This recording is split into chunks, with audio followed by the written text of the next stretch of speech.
like to call the work session to order for April 8th, 2024. City Clerk, please read the roll. Let the record reflect that Councilmember Campbell is not present yet, but we do expect her. Yeah, I expect her to be here, but running late, okay? We have one item on the agenda tonight. We'd like to remind council that staff will be pausing intermediate to answer any questions. Our item for discussion is the city manager's recommended 2025 annual budget and 5-year capital program. Finance Director Jarrett and Finance Manager Ryan will present. Just let everybody know, with our greatest attribute about this council is that we come with different backgrounds, different perspectives, and I suspect there'll be an interesting discussion. Just ask everybody to be respectful when we're discussing things, because I know we are all going to agree on things. But hopefully we can come to a consensus as we move forward to be able to fund the city's budget for next fiscal year. With that, the floor is yours, City Manager. Thank you. Welcome, Mayor and Council. We're pleased to be here today presenting the fiscal year 2025 recommended budget. The focus of this year's recommended budget is to deliver on our joint vision for the city as outlined in our newly adopted strategic plan, and to continue taking care of employees, our most valuable asset. With your guidance and conservative financial policies, this recommended budget looks to maintain current levels of service and meet the actions identified in the strategic plan, while weathering both the loss of revenue due to intervention by the state legislature and increasing cost. I want to thank all of our staff for their partnership throughout the process and their adaptability to do more with less as we look forward to yet another successful year. As will be presented today, this recommended budget is balanced, includes no tax rate increases, and recommends new staffing, half of which goes towards the continued expansion of our ambulance service, helping ensure we can continue to meet the high standards our residents have come to expect. I anticipate that Ryan, Jared, and I can answer most of your questions. However, the entire leadership team is behind me and are available to answer any questions you might have. Adoption of the budget is arguably the most important policy decision you as elected officials make for our community, and the importance of this process cannot be overstated. So I look forward to the discussion. This is a recommended budget to where we can have the time to talk to one another, discuss what's in the budget, what your thoughts are, and then we take that away and put together the tentative budgets. So thank you for your time, and we look forward to the discussion today. I'll turn it over to Ryan and Jared. And it's also my understanding you have something set aside if for some reason we need further discussion. Is it Friday? Friday. Okay. Go ahead. You're up. Good afternoon, Mayor and Council. My name is Ryan Biddle, and I'm the Finance Manager of Budget and Research here at the City of Goodyear. Today's work session is to walk through the fiscal year 2025 City Manager's recommended budget, which as presented is coming in at $495.6 million. Echoing Wynette's comments, this year's budget was put together with an emphasis on prioritizing recommendations related to addressing action items as outlined in our strategic plan, and also ensuring we take care of our current staff by remaining competitive with other municipalities to attract and retain talent. Just really quickly before I begin, I do want to give a huge thank you to literally the dozens of staff, including everyone in this room, who all played a part in getting this budget to the point where it's at right now. Going way back to December, from entering data into our budget system to providing feedback along the way and assisting with follow-up questions. Saying that this is a collaborative team effort, I feel how somewhat doesn't do justice, but it's the best word that I have. So it is very much a collaborative effort. So again, thank you, everyone. So here's an overview of the presentation we're going to be going through. The first 3 bullet points are here primarily to help provide context to our discussions, going over the same type of information we covered in our January retreat. This is our typical where does the money come from, where does the money go? Council should be very familiar with that format. Our 5-year forecast and funding assumptions sections will talk about how much new money we have available to deploy in next year's budget to both maintain and expand existing service levels. And the majority of our time will be spent going through the details of how we propose to use that new money as we walk through the supplementals and the CIP sections of this presentation. As is always, when I give budget presentations, feel free to stop me at any point if you have any questions or would like to discuss anything further. There's also a few built-in stopping points for questions as we transition between the various sections listed on here.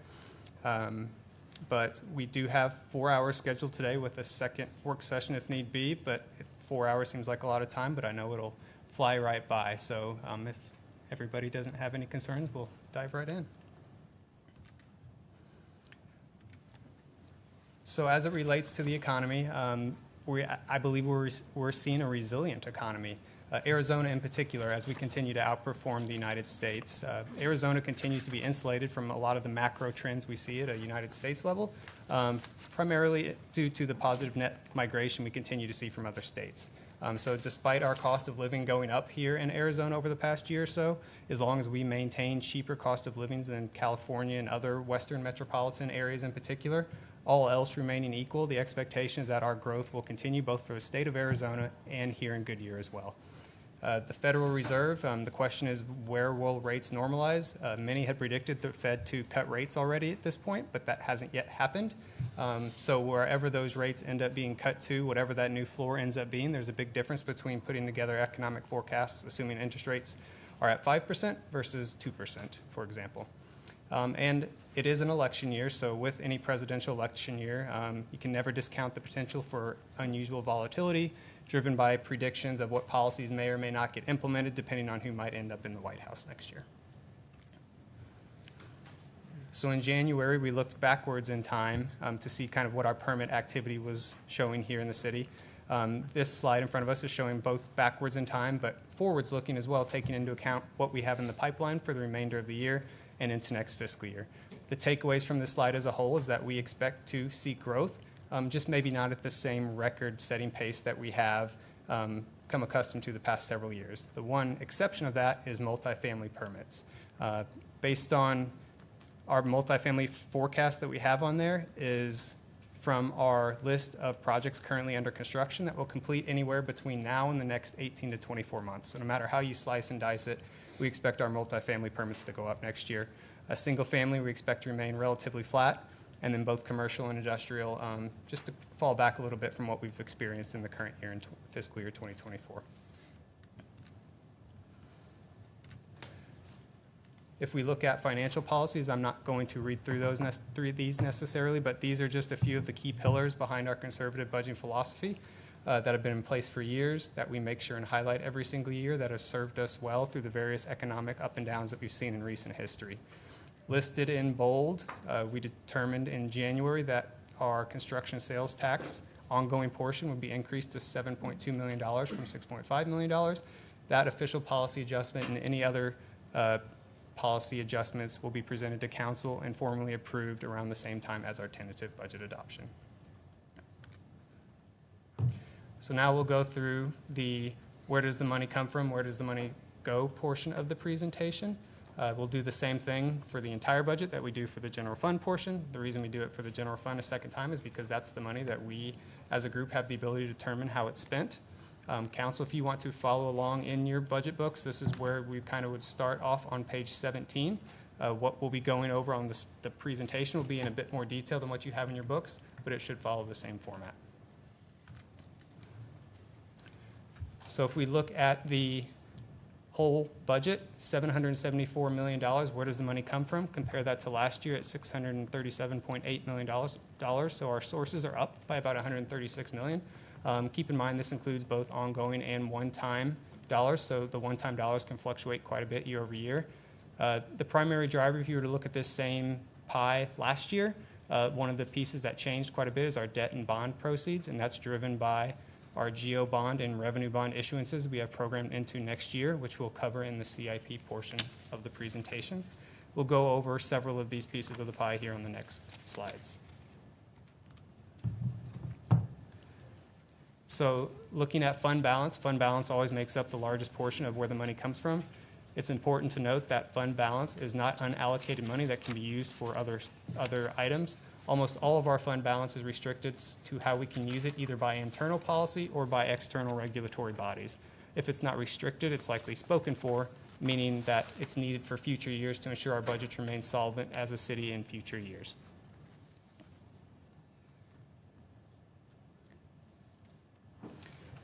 Looking at our enterprise fund revenue, that makes up 10% of where the money comes from.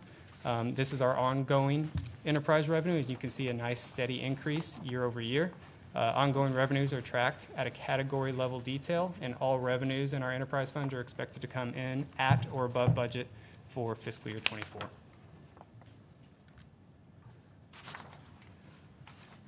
This is kind of a catch-all slide of several of the different pieces of the pie of where the money comes from. We already talked about debt and bond proceeds, which we'll get into in a little bit.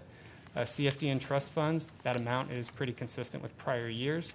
If you look at development agreements and impact fees, that $21.7 million reflects our forecast based on the new rates that went into effect in April as part of our new infrastructure improvement plan adoption. Budget authority is $15 million, and that's set per policy each year. And then the miscellaneous amount relates to investment income, insurance proceeds, and grant revenue. So that was where the money comes from. So where does the money go? This is the $495.6 million we started the presentation with. I'm on page 18 of the budget book now, so all that to just go one page. So this is fully loaded and includes all of the supplemental additions, all of our benefit enhancements, and all capital projects. It's about $90 million less than last year, and that's primarily related exclusively to a decrease in CIP project program for the upcoming budget year. So any CIP project that we have, sometimes those are budgeted as multi-years, and then there's new projects that come online. So it's merely a factor of last year we had more projects that were either starting or had continuations than what we have this year programmed into fiscal year 2025.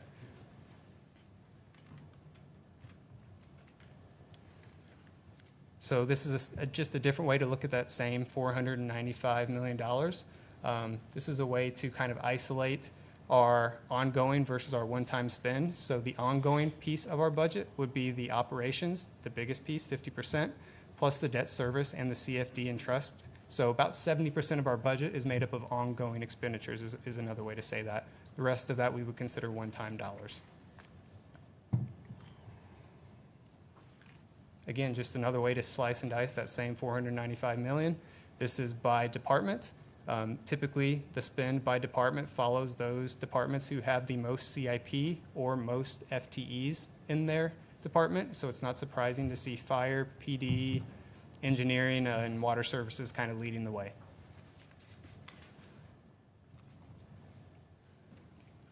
So now we're going to go through the same exercise. That was at an entire budget level. We'll do the same thing for the general fund.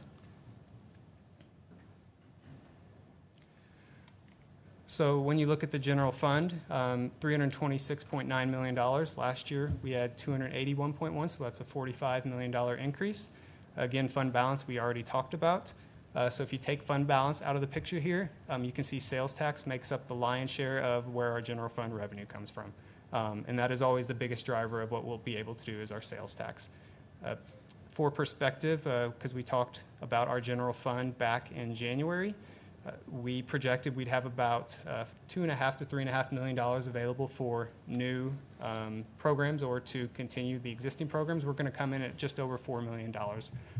So that's, in perspective, that's about half of what we had for fiscal year 2024 last year. And then compared to our projection in January, we're about $800,000 off. So out of that $326 million, about $800,000 difference from what you saw last time in January, which is why we're largely going through this at a quicker pace because council's seen a lot of these numbers already. So if we look at non-construction sales tax, that makes up about $93.9 million. You can see the big steep increase from fiscal year 19 all the way to 2023, we averaged about 15% year-over-year increases, which is wonderful, but unfortunately that's not what we would call sustainable growth. So what we have forecasted in the next, in our 5-year forecast is about 3.5% growth, which is more in line with what we're seeing year to date. So the takeaway is we're still growing, but it's at more of what we would call a normalized or sustained growth versus the crazy 15% year-over-year increases, which again, was good while it lasted, but likely not something we can expect to see. At the bottom of the slide, you'll note that for fiscal year 2025, our ongoing non-construction sales tax is actually going down 2.2%, and that is because of the loss of residential rental, which was about a $5.5 million ongoing impact to our general fund. We will receive about half of that next year, but we programmed that from a conservative standpoint into one-time dollars since it's going away. Hold on one second. And that's only half of the impact because next year you have the full because it took effect in January, correct? Correct, yes. Okay, so it's going to grow to double that. And then the fact that you've lost it, you're going to have it even dip more because as these new apartments come on board, that's just going to be less money that you would have had that. Correct. So that $5.5 million, when we looked at the permits for multifamily going up, that's where that would come to. So that $5.5 million next year could grow to 6, 7, 8, even larger than that potentially in future years were we to have had that revenue source, yes. Go ahead. Ryan, does this slide for 26 show the remainder of that 5 million? There is nothing in 26 related to the 5 million because it's gone in 26. He's asking, is the impact there? Is the impact shown on Yes, this slide? correct, yes. Yeah, so in 25, it's 2.2. We just lost your screen here.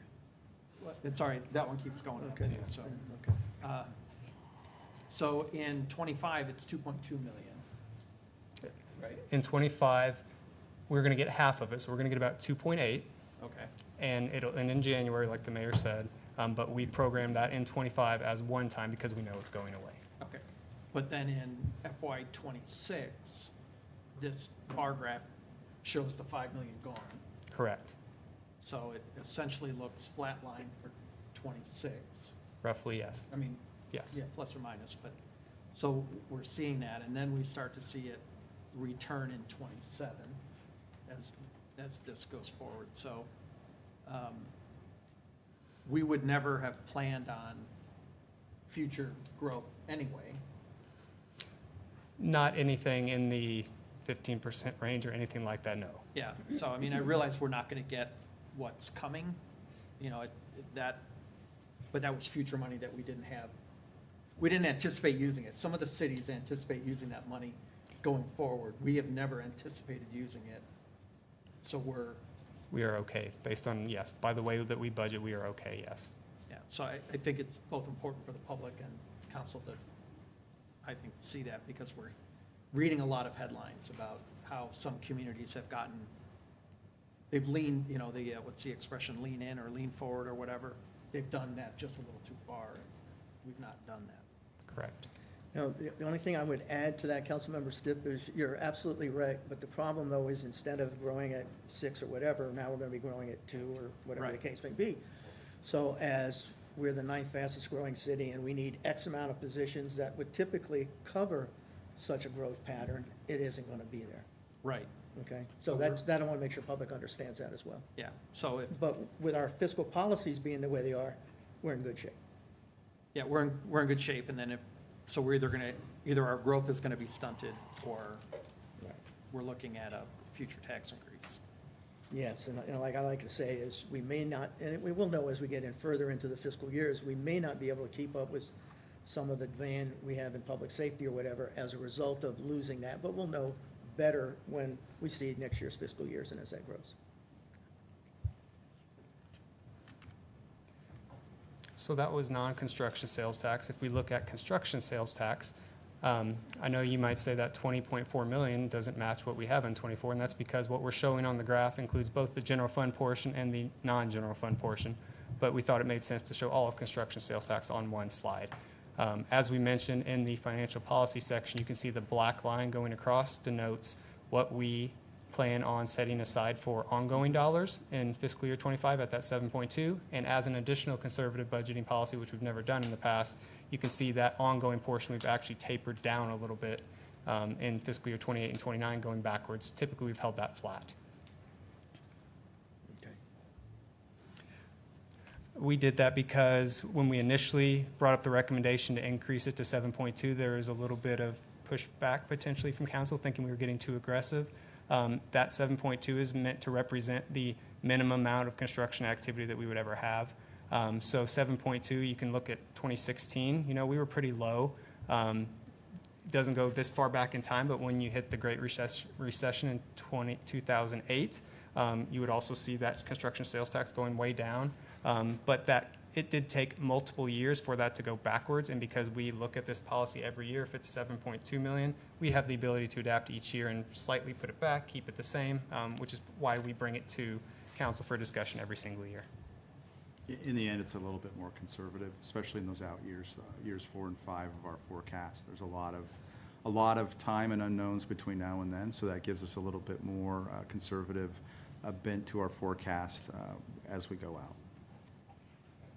And if that falls true, then in essence, as the further out you go, and I like to use the analogy, the further less of these residential rentals that have been coming on board, you're gonna have less, on top of that, you're gonna have less if you go to 6.5 general fund operating revenue to meet our ongoing. So, Correct.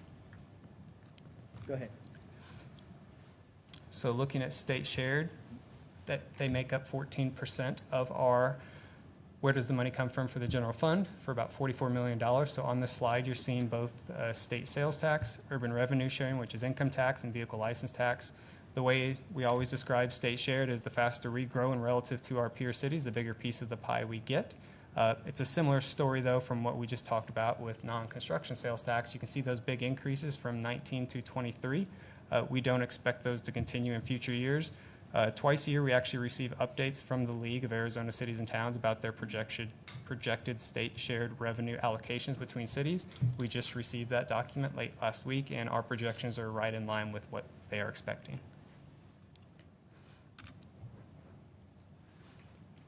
So this is something that we have talked about for at least a year now, but it's worth noting again is the impact of the flat tax. So there was a timing discrepancy between when the flat tax got implemented.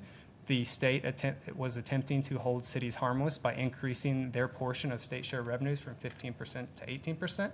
So when you look from 22 to 24, that big spike, part of that relates to that 15 to 18% change. Again, but because we know that was coming before the impact of the flat tax was going to go into effect, we took basically peak shave. So everything you see in the peach there that's highlighted as one time, we've set that aside as one time in 24. There was about $7 million in 24 and about $2 million in 25 that we've set aside in one time to show that nice smooth progression and growth in our ongoing, not have an impact to our operations.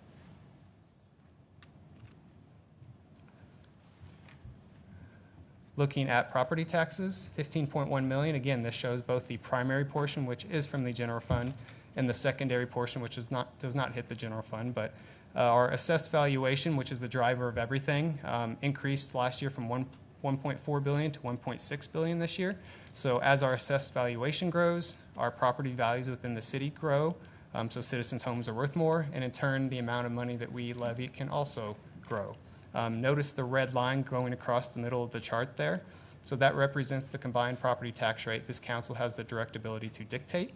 And as you can see, that rate of $1.73 per $100 of assessed valuation has been the same since 2018, which means come tax time next year, if you're a resident of Goodyear and your property tax bill goes up, it's likely due to your home being worth more and appreciated in value and not related to any action taken by this council or the city of Goodyear. In the state, you're only allowed 5%? Correct. Okay. Just make sure for the public it understands. Thank you.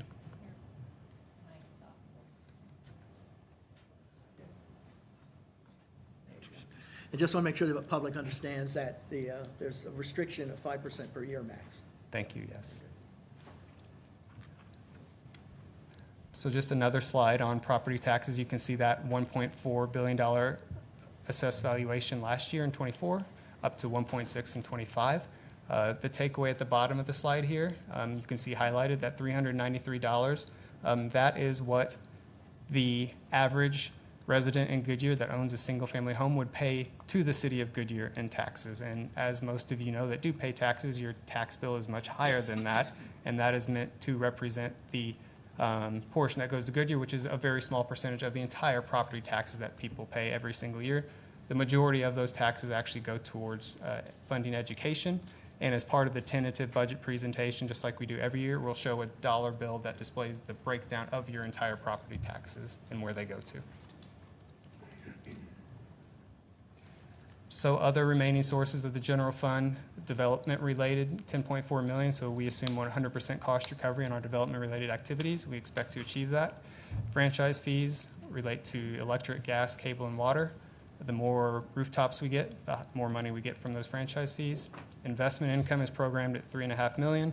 That's from conversations with our investment advisors, and we feel comfortable that we can achieve that next year based on our portfolio allocation types of investments that we have. Our ASTA money comes straight from our estimates from the ASTA staff. Parks and Rec, court and licenses, registration, rentals kind of makes up the rest of everything hitting the general fund. Go ahead.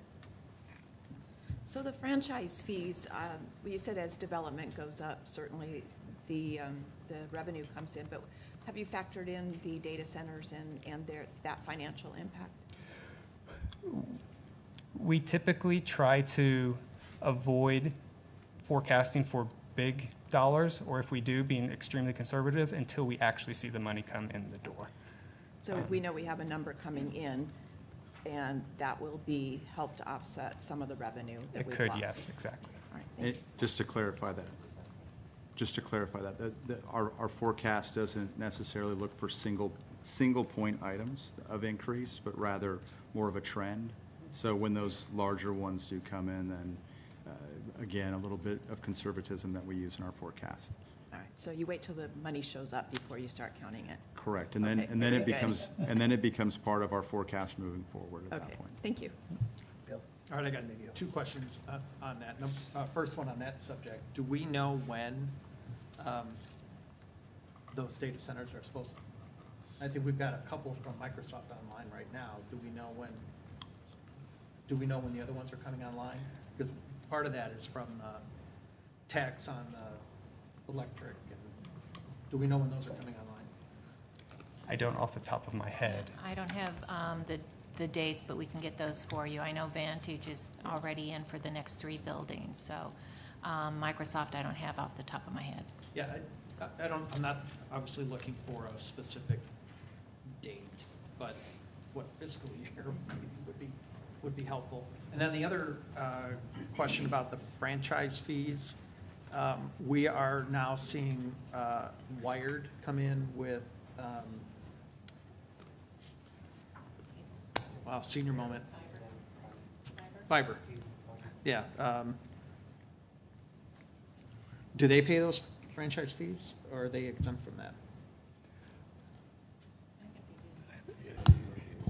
It's negotiated, we negotiated some in lieu payments that they're gonna provide some infrastructure as opposed to the linear foot fees.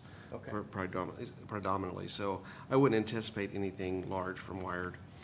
So our at this point. franchise fees are pretty, I'm gonna say pretty much set. We won't see anything change, okay. Thanks. Brandon? Yeah, and this is just for the public too, I understand, was it a couple years ago, the state took away our ability to negotiate franchise fees, so they negotiate them for us, all our providers. So the rate should stay the same, but the volume of users should increase that. I believe that's accurate. Is that true? Yeah. They took away. Cable license fees, there's a state I thought it was mandated contract APS, at was this it point. just cable, I thought it was APS as well, and Southwest APS, we Gas. still have the 20 years. franchise agreements in place that pay a certain percentage, I believe it's 3%? Yeah, it's only like 2 or 3, 3%. 2 or It's like a 2 to 20-year, 3%. it's like a 20-year contract, I think we're like 10 years into it or something at this Right, point. but- I think they were 25 and we're about 10 or 15 in. Yeah, Okay. So halfway. you're about right, you know. Not necessarily want to increase it, I'm just curious. I thought, for some reason, I thought it was all the utilities were captured in that internet, No, it's just the cable license. the cable Yep. licenses. Okay. Okay, thanks for the clarification. Go ahead. So last but not least on where the money comes from, I know these aren't general fund, but these are kind of the stragglers that didn't necessarily fit big enough to show up in the entire budget, and they're not general fund directly. They are subsidized by the general fund, but we always talk about HERF, ballpark, and ambulance. So we wanted to make sure to mention those. HERF distributions are in line with our forecast and are projected to be pretty flat next year from what we got from the league. Ballpark and ambulance, ballpark's slightly up versus last year, which we had good attendance from Bruce on the spring training. So if we had a couple rough years there with COVID and all things and the strike going on. So we've had a full year now. We expect those to continue. And then ambulance, we have, I would like to think that's a conservative estimate, but it will largely be driven by the timing of when we get the new stations online and what our actual volume of call for service is. Okay, Brandon and Bill. And that ballpark revenue, do we the part we get from the sports tourism organization, that's still projected to still come in, those projections, right? That hits our as-to line Okay, for 3 okay. million, yes. I'm just saying with the ballparks. Ballpark rates that much, but we're also getting the 3. Correct, in there, yes. Hopefully continued, so, okay. Bill? Can we, obviously not today, unless you're going to pull it out of your head, on the ballpark and ambulance, can we get the expense side of that? And obviously, the ballpark is going to include this revenue as the revenue, and then all of the expense side, and the same thing with the ambulance. We had discussion when we first decided to launch it, that we knew it was going to be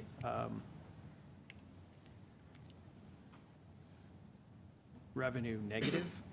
I'm going to say it that way. So if we can figure out where that is currently and then projected, how negative that looks for the next few years. I know I don't have ballpark off the top of my head, but ambulance, I know this is going to be rough because it depends on how the timing of the implementation and everything, and again, how the calls for service actually pick up versus our projections. $2 to $4 million potentially. Each year that would need to be subsidized from the general fund. So, Councilmember, you had asked for the expense side, but I'm guessing you actually want to see more of a pro forma type of statement, bringing the revenues and the expenditures together so you can see. Yeah, I think just, I don't want it to be complicated because we've got a lot of other complicated stuff. So I think something pretty straightforward of, we budget 8 positions, this vehicle. I mean, it doesn't have to be, and they use 200 square feet of a 10,000 square foot fire station, therefore, not to that degree, but just kind of basic cost, basic income. We've had it up for the better part of a year, so we should have some, what happened in 2024, and then going forward is always our projection, so, but I'm more interested in how much have we lost in this first year, and then I think you can extrapolate that. Only to a certain degree, however, because I think the way that insurance collections are based on that.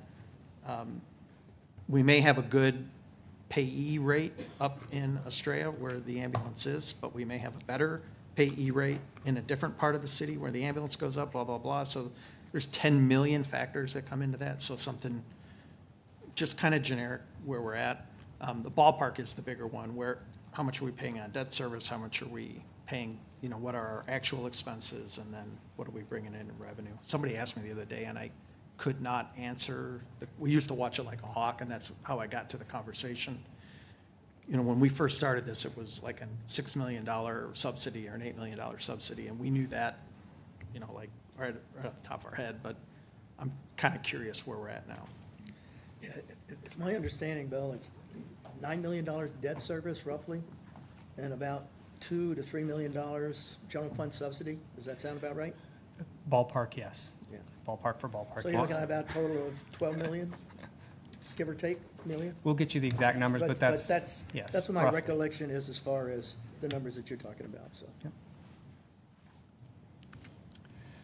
All right, so that was the detail of where the money comes from the general fund. So where does the money go? So I'm on page 20 if you want to follow along in your books.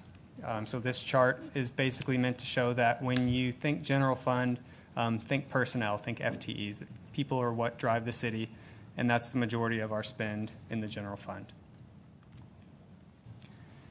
If you were to break down our general fund spend between ongoing and one-time, not only should you think FTEs, but think public safety. So another way to say that on the left there for ongoing, 50 cents of every dollar that we spend in ongoing for the general fund goes towards public safety. On the one-time side of things, that's primarily driven by CIP projects.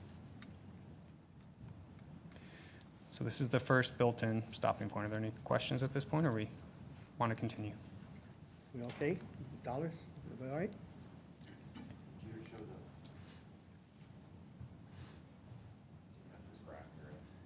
That's exactly where we're getting ready to get to. So. Perfect. Okay, we ready? All right. All right, so now we're going to get to kind of the second part of our presentation, which is kind of the transition into talking about new money, what's available, and how we want to deploy that money in future years. So the majority of this is right on pages 22 or 20 through 23, so you'll just continue to follow along in your book if you'd like to. So as a GFOA best practice, it recommends cities undertake long-term financial planning. As we've been doing for years now, we always present a 5-year general fund forecast as part of the budget process and budget adoption. So this is our 5-year general fund forecast that factors in all existing revenues and expenditures. It includes all recommended new supplemental additions as well as future year impacts. Basically, anything being recommended as part of this budget is included in what you're seeing here. You'll notice that the red and the green line are basically on top of each other, and that is meant to represent that we are pretty much using all of our resources available over the next 5 years in our forecast. The dotted line was added to if we had residential rental, you would see both those lines basically move up on the graph as they're presented.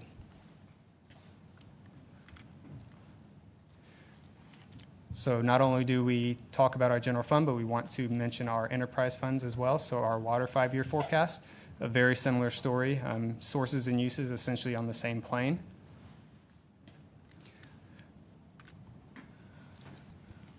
Wastewater, again, a similar story. You'll notice the red line slightly above in 2025, which is not uncommon at the end of a 5-year rate adoption period. But you can see that correcting itself over the next couple of years. So we'll just use a little bit of our existing fund balance in 25 and then continue to right-size things as we move forward. And last but not least, solid waste, same picture, just with smaller dollars for our solid waste program, utilizing all resources available. As we've mentioned previously to council, we will come back, all of our rates expire at the end of calendar year 25, so we plan on coming back to council with recommendations earlier in calendar year 25 to recommend adopting a 2-year rate plan going forward from there.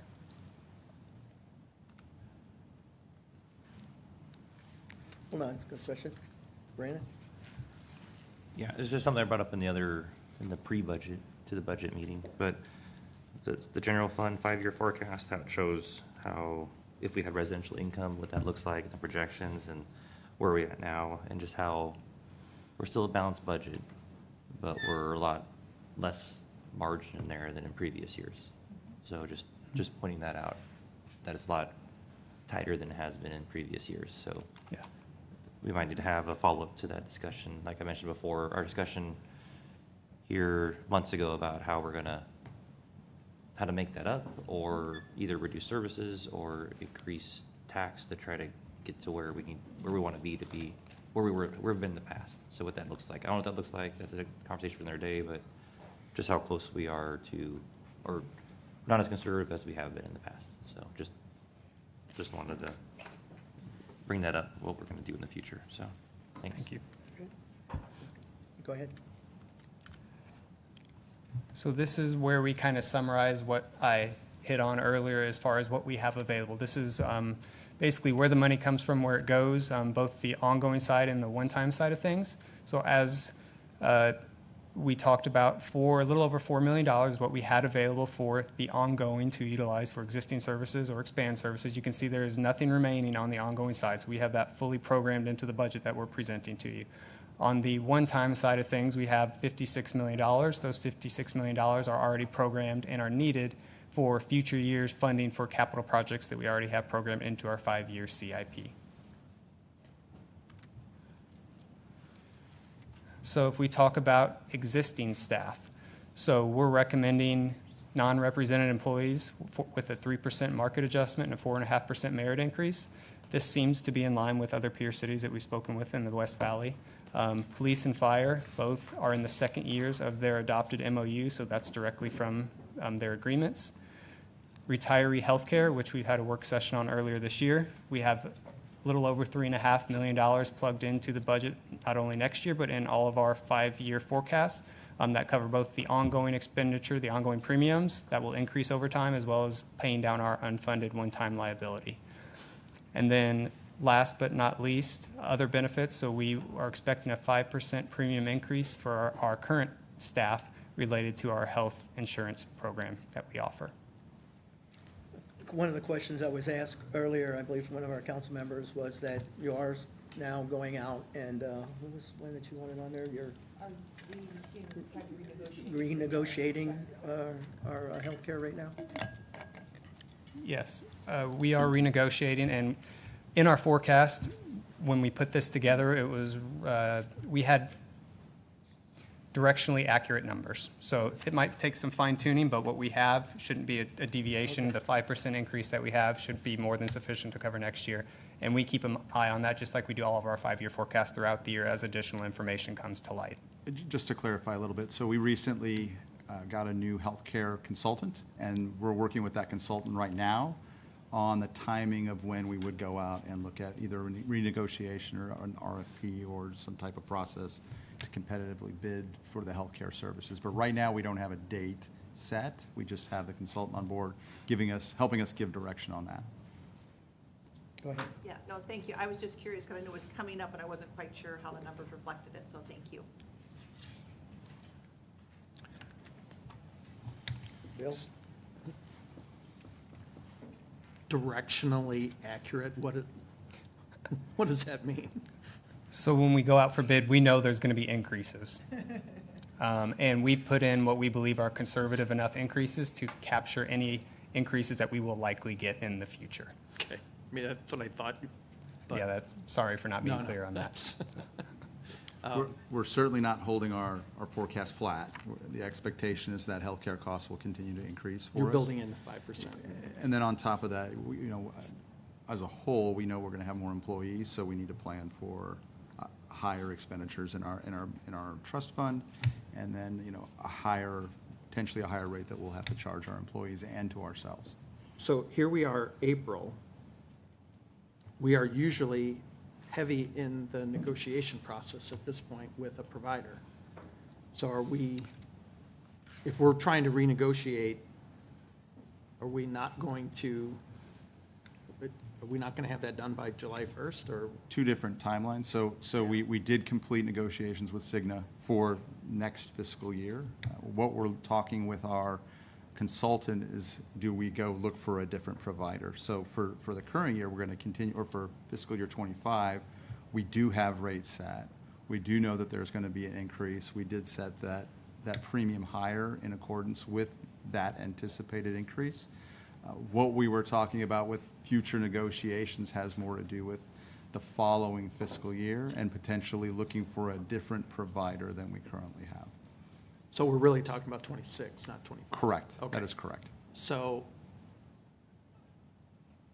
I think myself, much like Councilmember Loretano, thought we were doing that for this fiscal year. So it's a little disappointing to hear that we're pushing Cigna one more year, which I think they've been our healthcare provider for more than 10 years now. And I know there's been a lot of frustration by the employees, and I know there has been by members of this council who use that insurance. So that's just disappointing. All I can do is I can speak for myself. I've been pleased with them only because I have some real challenges with my spouse. And whenever I needed their help, I've gotten it. So I don't know how the others have felt, but as a result of my challenges with my family, I've been pleased with them. So for whatever that's worth. Okay. So with the roughly $4 million of ongoing money that we had available to deploy, we are recommending about 35.5 additional FTEs be added to the budget.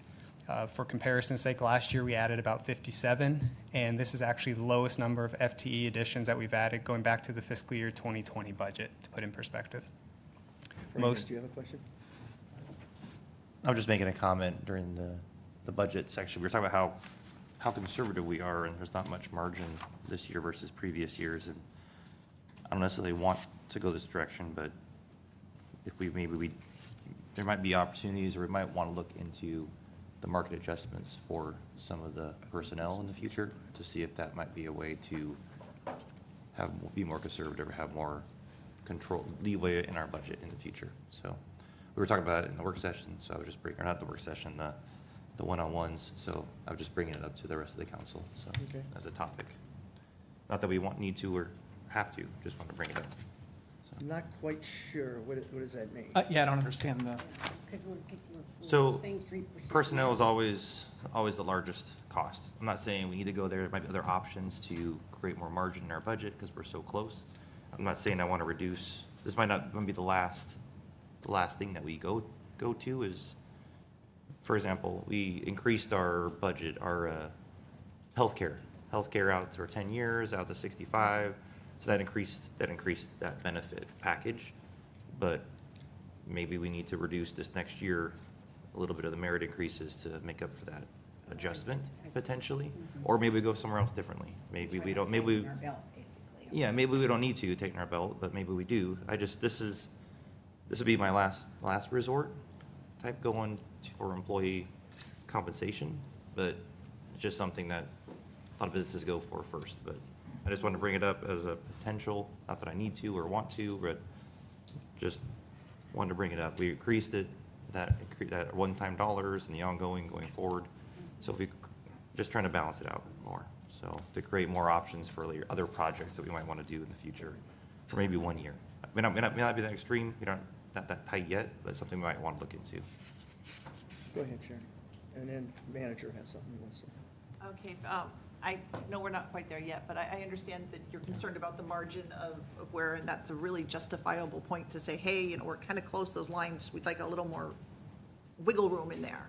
But I think one thing is your human capital is what really drives the city, and if we get bad services or we lose people to Buckeye or El Mirage or Phoenix, or, we start losing people, it's hard to get that institutional knowledge. So I get you, and maybe as we go through this, we can look for places if that's a concern. I'm all for, let's look to see where we can find that little wedge, that kind of soft spot to kind of get you more room.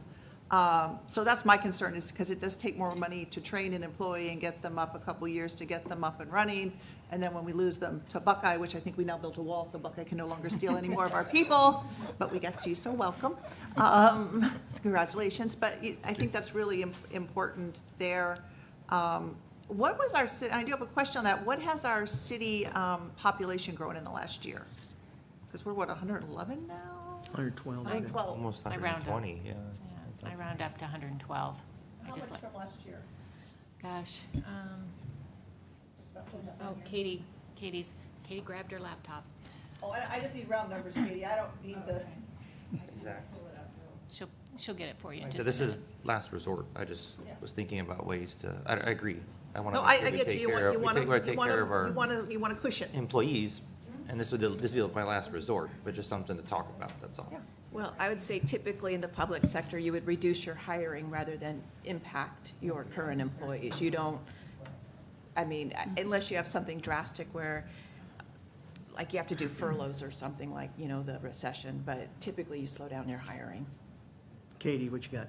Thanks. It was about a 5,000 person increase. It was a 4.2% increase in population since last year. So, okay.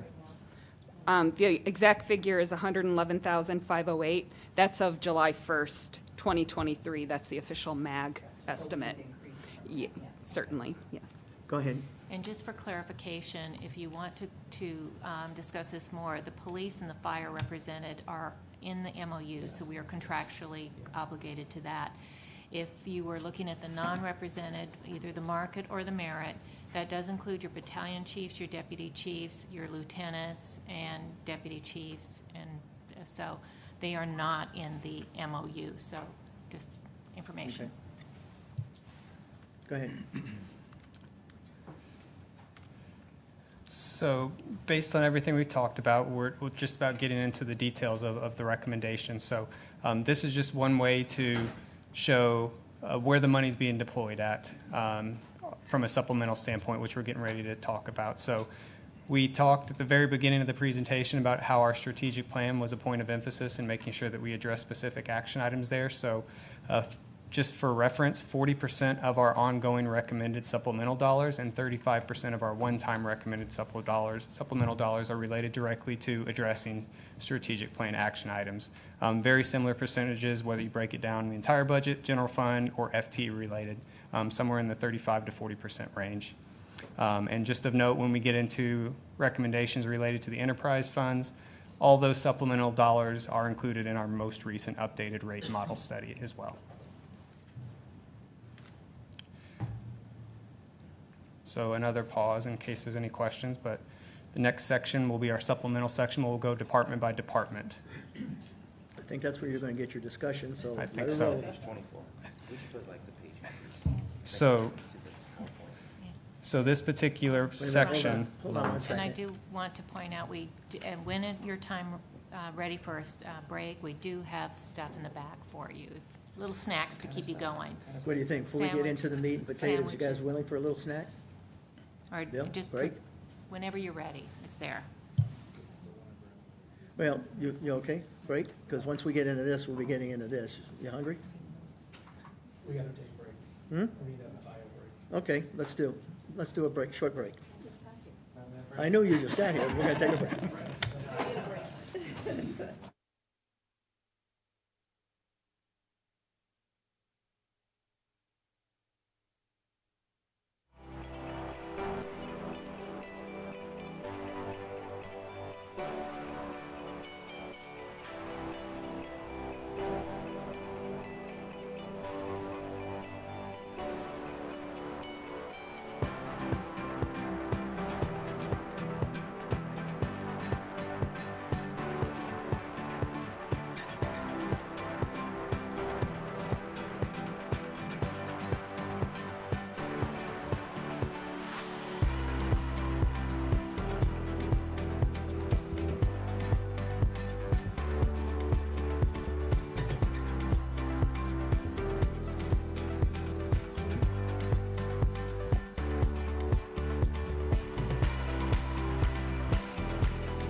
much follows in logical order, starting on page 175 of your books. We're going to go by the department order as shown there.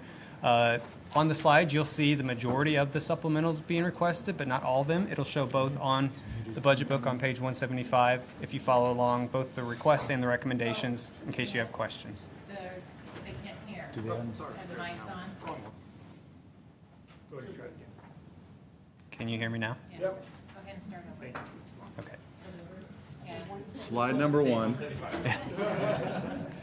Page 175 in your books, you'll start with, you should see mayor and council at the top, and we'll be going down the recommendations in that list by department.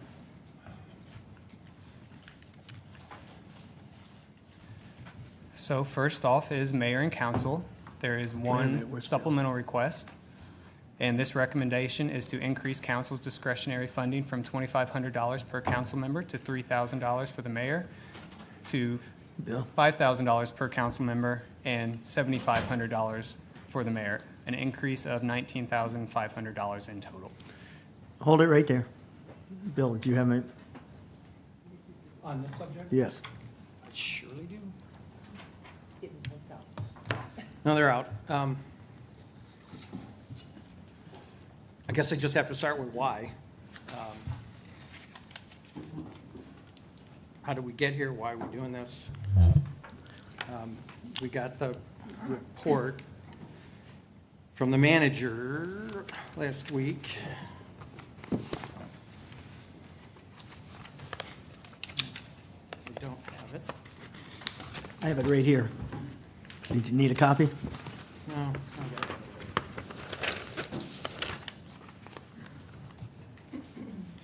got it. Just on what, what we're spending it on, et cetera. So if you look at what we have been spending our discretionary funds on, vast majority of it is going to charitable contributions. And we already have more than $500,000 of taxpayer funding going to charitable contributions elsewhere throughout the city. So trying to figure out why we need this. We don't have districts. We don't have special projects. We don't have, so I guess I need someone to explain this to me. Well, the only thing I would mention on this is, and I'll let Councilmember Gillis, pick that off, but first place is the ones that are in districts, every one of us represent 112,000 people roughly, okay? A lot of opportunity to be out there in the community, a variety of things. It could be maybe sending a kid who won an award for travel, could be some other type of nonprofit that we don't give to, could be another community event. So there's 112,000 out there that we can. When you're in districts, I don't know of any district out there right now that they're serving 112,000 people in that district, other than maybe Phoenix. All right, all the others are much smaller. Even Glendale's district are smaller. And when you look at some of the numbers that are out there, and again, I'll turn it over to Councilmember Gillis because this was her issue, is that we're kind of on the low end on some of this. And I'm not sure when this numbers were set, but they were multiple years ago, wasn't it, the 2,500? As far as I know, it's been on forever. When? Since I've been on council, we've increased it. 4 years ago? Okay. So with that, I'll ask Councilmember Gillis to ask for the request, and where does she see the need for it? Okay, so I was looking at the different cities around, since we do that a lot to compare things. And the one thing that I was comparing us against was to Avondale. They've got 94,000 people in their city. And so we were probably the closest to them. I've got a number here that we've got now as of 113.9, which would make sense to what Katie gave, because that was in July of last year, I think she said. So if we have close to 114,000 people, to me, I mean, Avondale is giving $7,000 per council member. And they carry their money over to go into the next year, which we do not. And so my thing is when you're giving out, $2,500, by the time that we give it out, we may have spent it on several things, whether we bought tickets to something or whatever we've had to do. That's not a lot of money. And so for a city that makes pretty good money, I think we should be paying it back to the people, because that's who's electing us. And so I felt that we needed to do more. The other city, Surprise, they're doing about the same as us, and they've got more people. I'm looking here at Litchfield Park is really low. So we're closest to Avondale, basically, in number of people. And they're doing $7,000 per council member. I wasn't asking for that. I was just asking to raise it some, as you and I talked about.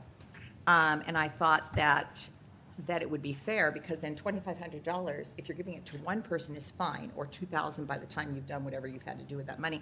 But it would be nice if you could give $2,000 to a couple of different charities, and the city deserves that. That was what I was talking about. Well, the one thing we don't have, before Councilman Stipp, is we've got to define how the money can be used. We don't have that. So at some point, us as council members have got to define how to use the money, because right now, there is no parameters.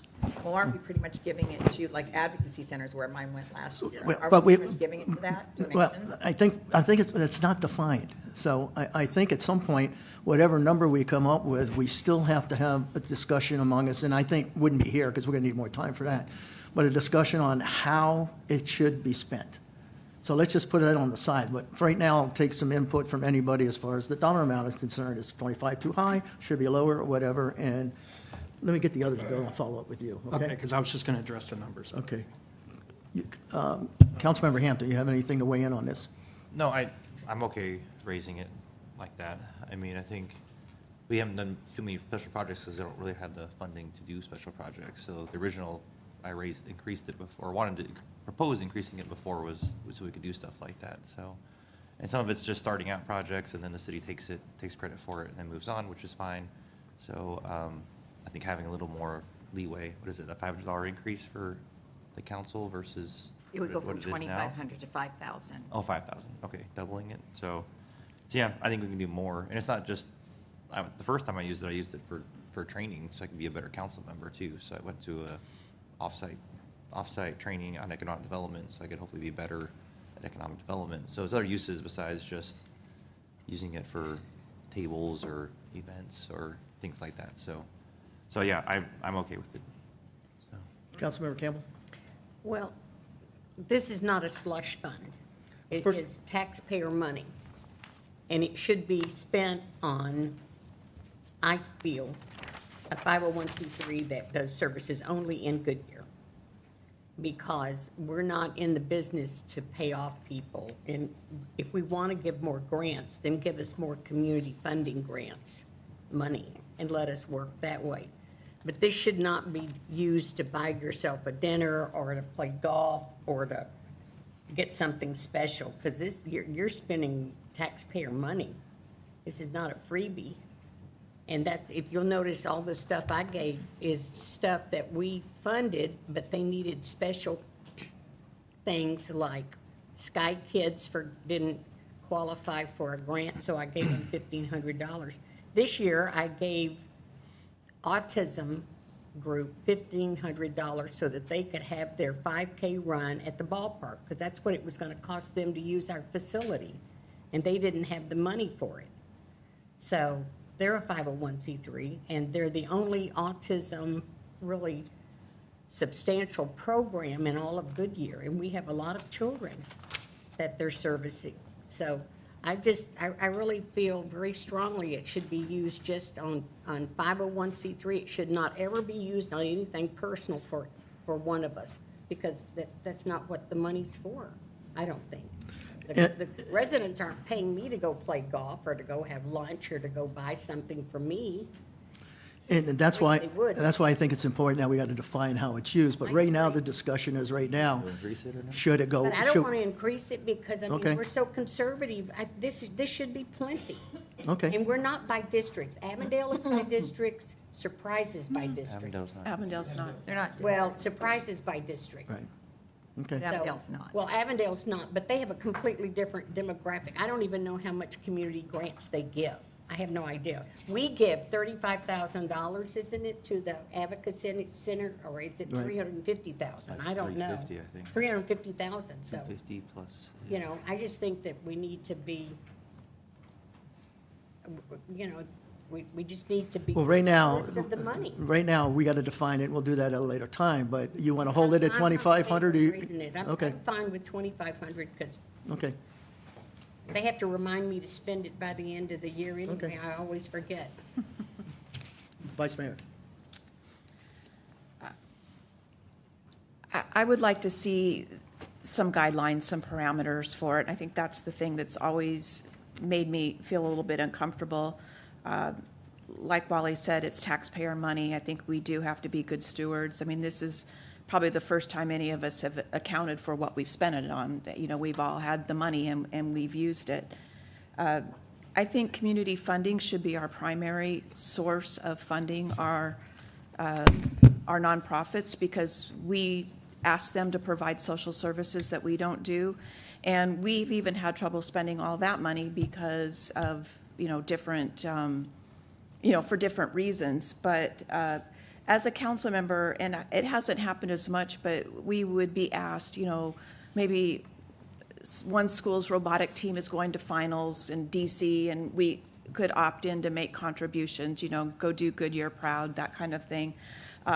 We get invited to fundraisers for things, and so you can use a little bit of that money just to, put some seed money in there. So, I mean, it is nice to have some discretionary funds where you're an active participant in the community and you're funding things that are to the benefit of the community. You mentioned special projects, Brandon. I was just curious what you meant by special projects, because I think most of it is gone nonprofit way. Yeah, there were some things I wanted to do at one point, which was like coffee with the council, things like that, which then the city took on. I think there was the building blocks that Joanne started, that was started from this type of funding as well to start it going. I wanted to do something with economic development where we brought all the different sectors together, maybe did lunch, and then maybe brought the community colleges together with them to workforce development to try to build those sectors out to retain the business that we have here already. So I wanted to try to create a program that we were doing that. I think the city's now started to try to do stuff like that as well. Okay. So just other projects, but things that try to bring the community together, try to And help us. we all have different communities of interest in the community, and the opportunity, especially now that we have additional support staff, and then to use some money for that, for those purposes, again, with some type of guardrails or parameters on what we can do, so we're not, using it inappropriately. I mean, I would definitely be open to doing something like that. But for me, I'd like to see what we define is what we should use the money for before we increase it. Go ahead. So the special project budget, that's the one that's up there as well, right? For the council special project budget, which is separate from the community, our individual budgets. That's the one we've used before when we've all decided like speed bumps or something that goes into, I think, lights one time and light bulbs or something. That's the one I think that you can make the most, like Brandon was saying, a project, a seed money. I think that's where that has to come from, whether it's 2,500 or 5,000, that's not gonna, but you get the majority onto the project. Building blocks was really good, but it took over so much staff time, and it was just a very expensive endeavor. You're not gonna be able to do that with $5,000. I mean, it just became this hugely expensive and time-consuming endeavor. I remember we lost staff. All the council staff had to work only on that project for like 3 months, and it did not go over well. So I think we might want to look at seeing, if we're looking at projects, if that's the idea. I guess this is a little fuzzy exactly what I understand totally what Councilmember Gillis is talking about, because she wants to be able to make more of a difference in community.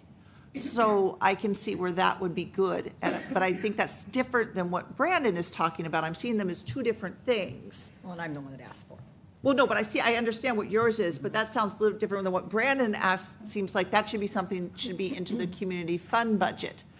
So the general fund, our council project budget should be more to start programs. Even $5,000, you're not gonna start much of a program for $5,000. I'm not talking about that. I know, but that's what, we've got like two going here, I think. So I think they both have some merit to them. But I'm kind of really fuzzy on what the parameters are. And if we're going to include it in this budget, I would like to know what the parameters are before we include it in the budget. I don't have heartburn about, because obviously you've got some good ideas that you know that this would probably be a good idea to put this here. And I don't know if it's, maybe then we do 3,000, but we increase the general fund budget a little bit more. So I'm not exactly sure without those parameters. I feel a little like, where does this go? So I'd like to know a little bit more about it to see where we can best use the money. I don't have heartburn either way. It almost seems to me, before I get to you, Vicki, is that we got to define parameters first before anybody will decide, it looks like, on whether we should increase it and to what extent. I would suggest, if everybody's in agreement here, is that we have this discussion later. Once we can identify and agree on how it's going to be spent, then we can come back and says, okay, is 2,500 the number, or should we increase it? But let's do that first. Can everybody kind of agree to that? No? No, and I'll tell you why, because we're talking about two completely different things. One is council discretionary funds, which means I get to spend it any way I want. She gets to spend it any way she wants. Vicki gets to spend it any way she wants. And if we're talking about donating to 501c3s, et cetera, that's what we have a community funding group for. Then we should be talking about increasing the community funding mechanism. That's a different story. But if we're talking about council discretionary funds, we talk about the city of Avondale as it was the example. The city of Scottsdale, for example, which is much larger than we are and much wealthier than we are, has $0 for their council discretionary fund. And we don't talk about that. But what I'm hearing is, if you define, what I'm hearing from several people here on this dais is that if we can define what the discretionary fund is used for, they would like to either keep it or possibly increase it. So that's why I'm saying we need a further discussion on this. I know that you are not in favor of the discretionary funds, period. I understand that. I'm okay with what we're trying to accomplish, but when we look in its totality, if you take out like the YMCA and the Advocacy Center, but you look at all of the other in-kind MOUs and the community funding, plus the council money, which the majority of that has gone to donation, we have given $546,000 as a city, to nonprofits. That is a huge amount of taxpayer money. It's $500,000. Councilmember Hampton's talking about, well, maybe we shouldn't be giving as big a raises because things are really tight, et cetera. But we've got $500,000 here. That's 5 positions. So if we're going to talk about how can we better support these nonprofits and these agencies that are trying to do good in our community, then let's talk about increasing the funding, not the individual council member discretionary. I'm in support of that. But if we're talking about defining council discretionary and we're not talking about community funding, et cetera, then I think we're headed in the wrong direction. And then finally, and then I'll shut up, we have in our strategic plan a social services donation policy objective that we're supposed to be looking at in this next fiscal year. We are talking about budgeting for something that we haven't even decided yet. I think we've got the cart before the horse. We need to have the discussion, and then we need to look at doing this for next year. And then I'll be gone. You don't have to worry about listening to me. Yeah, respectfully disagree, but that's okay. Go ahead. I disagree also, respectfully. Let me be clear on something. I was the new council member that came on here, okay? This was all new to me. When I came on, as I've said a million times, I'm not elected by the city. I'm elected by the people. So I'm about doing for the people, okay? I'm on the community funding with 2 other people. It doesn't always go the way you think it should go. And then all 3 of you decide on something, and then it goes to something else. So then if it doesn't go where you think it should go, and there's somebody out there that basically goes on donations, like the Advocacy Center, for example, which is why I gave my money last time, if they need those donations to survive, because that is a very good thing to give your money to keep them in business, they're doing a very good job, then I should be able to do that. $2,500 isn't making a big difference. If I give them $5,000, that might make a big difference. So, and we do not use our money, at least I don't, as a slush fund. I don't think that's something we should even put out there because we're not doing that. So the bottom line is that's what I'm being clear on, is what I came in and saw, and I felt more of this money needs to be used for the people of this city that need that money. Community funding's great, but it may not all go to where it needs to go. So then we have the option to do that. Sherry, you're on. Yes, and I think that's a really important point, and I think we have basically 3 different buckets that we need to look at, and we need to make sure we're doing all for the right buckets. The community funding, if we're not having enough there, and the people on the committee, including you, because I don't sit on that committee, say, hey, I'm missing out, I think we're missing out on some good things here. Maybe that bucket needs some more too, or maybe it's the council, and I don't think we've used it. We haven't spent it all. Well, no, we have our discretionary funds, and then we have our other council group funding that might also be able to go to something like the FAC.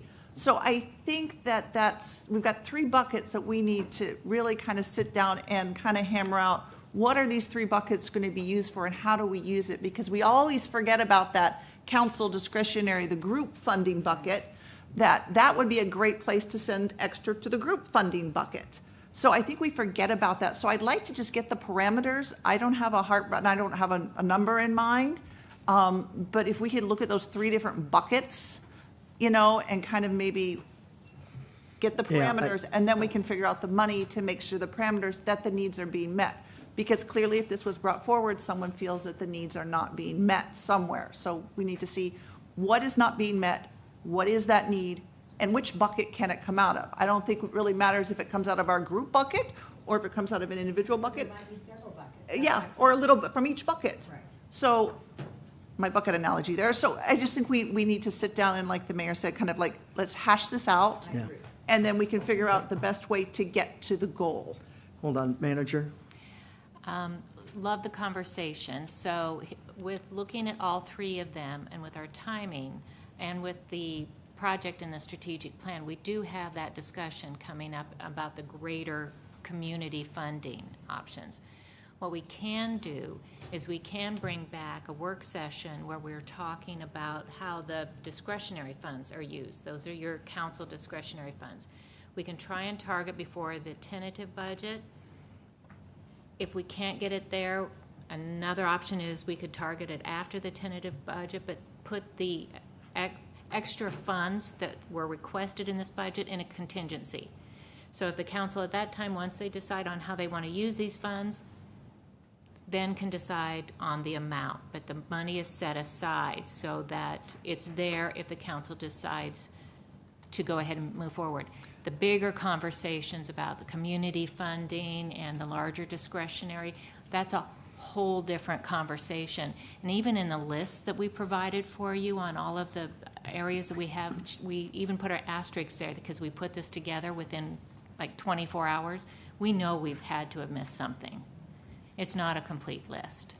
Is it possible to get all 3 discussions at a work session? It would be very difficult to get them done. You think so? Yes, because then we're moving not only the money in the council discretionary funds, but are we increasing it over here? And where do those monies come from? So, just a suggestion. I'm at whatever the How about the definition of what falls into those buckets? Is that I got a a possible? yes on this side. What's that?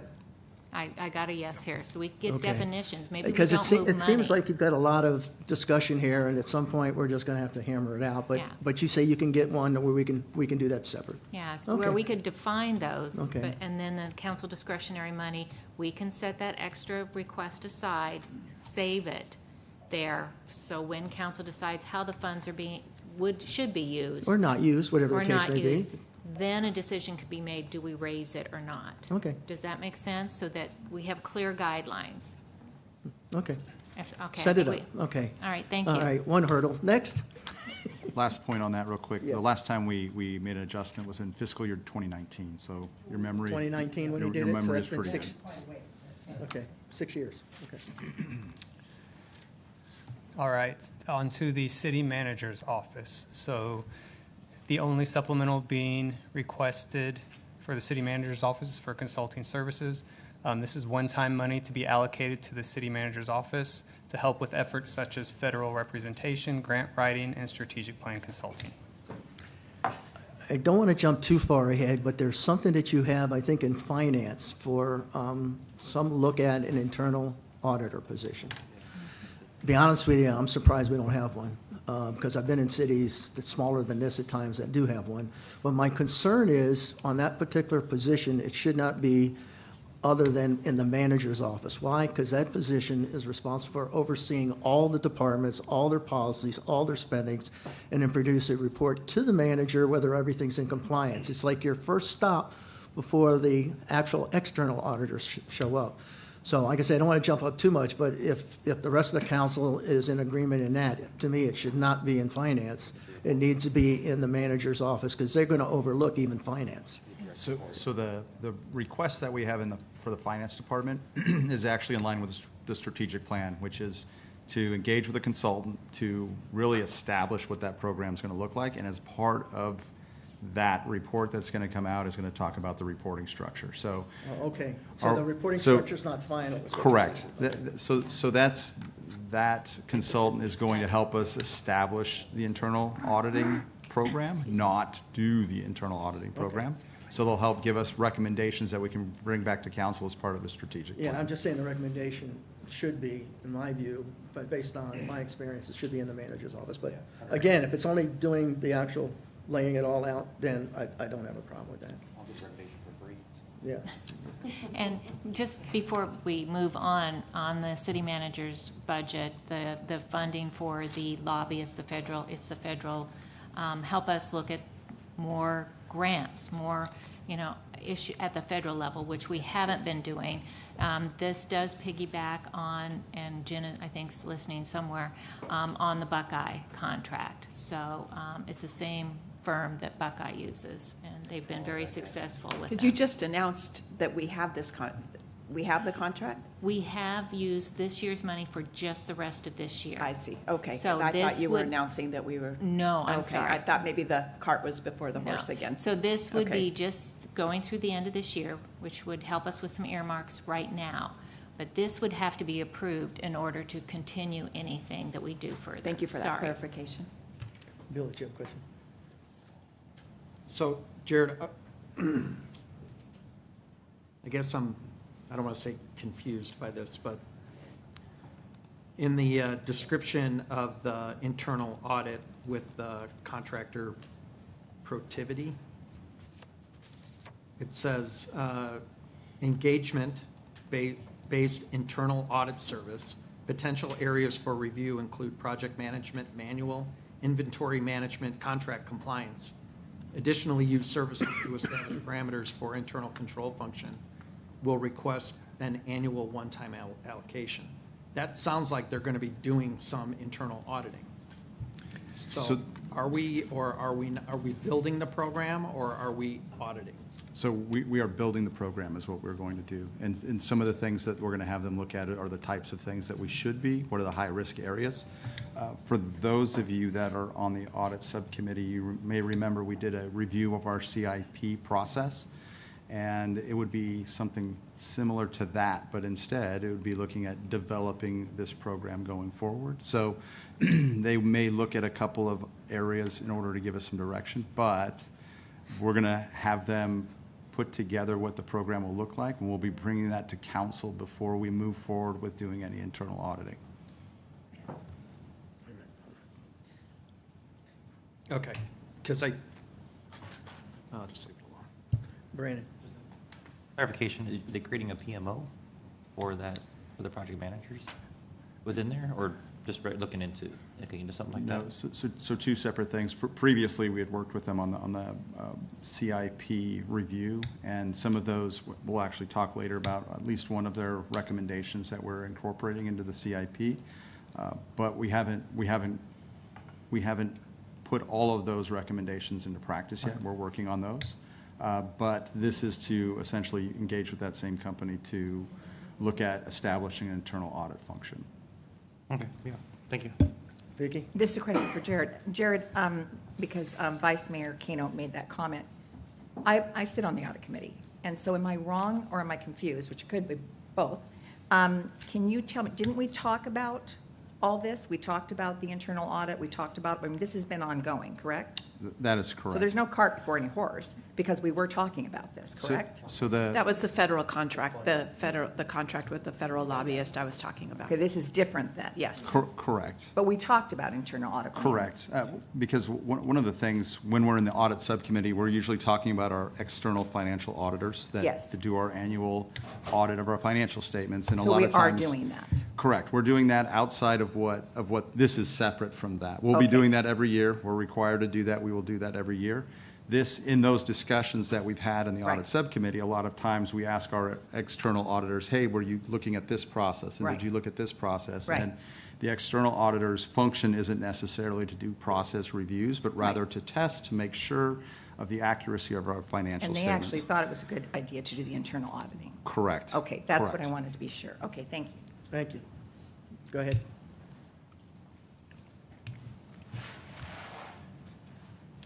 Looking Next. Yep. at legal services, so there's one position request, a legal assistant. That position will primarily be compiling police reports, witness reports, body cam footage, and redacting what's not pertinent to cases. We took redacting in-house about 3 years ago, and that workload has went up substantially. We're also looking at replacing a document and email management software. Think of this more as like a case management system. So we have plenty of document storage softwares, but this will allow us to have better workflows and configurations that we would need to help case management basically versus just storing data out there. Okay. Any questions? Next.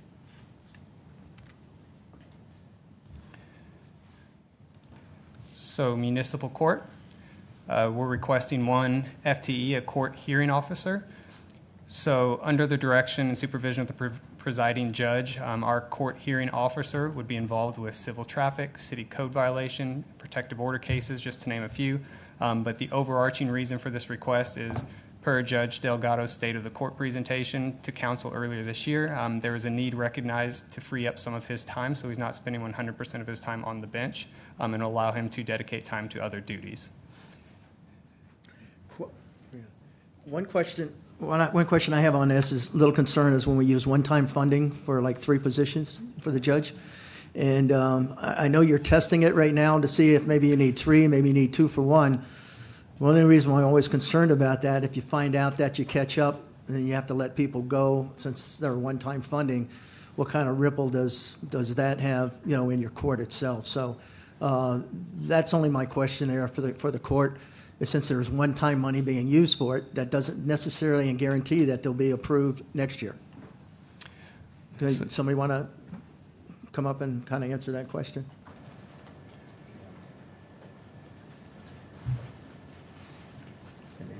I don't have to press the button, do I? Okay, Mayor and Council, thank you for the question. We do understand the one-time funding, and these positions are requested to staff the second operable courtroom. So in order to meet our time standards, we do understand that by adding the second courtroom operation, we're staffing at the minimum levels, not at any estimated future growth at this time, just to get that courtroom operable. Okay, but it's one-time funding doesn't necessarily mean it comes back next year as ongoing, right? That is correct, we do understand. Okay, thank you. Go ahead, Sherry. Yeah, I had a question about that as well. I am very concerned about having the one-time funding, because if we hire on a full-time judge and we have one-time funding, we're not going to have staff. So I think it might be a more prudent and conservative to have the hearing officer filled with pro tems, because I do know that was kind of a conversation that we did have when we hired the judge, is we didn't want an administrative judge and then to hire another full-time person right away. That's why the process took so long, and we didn't take certain people, because that was, the plan was to have it with pro tems. I understand maybe our numbers came in a lot higher, but if we can't afford the staff for the full-time position, I would prefer it be more conservative, for me anyway, if we did the pro tems until we could do the staff with the judge.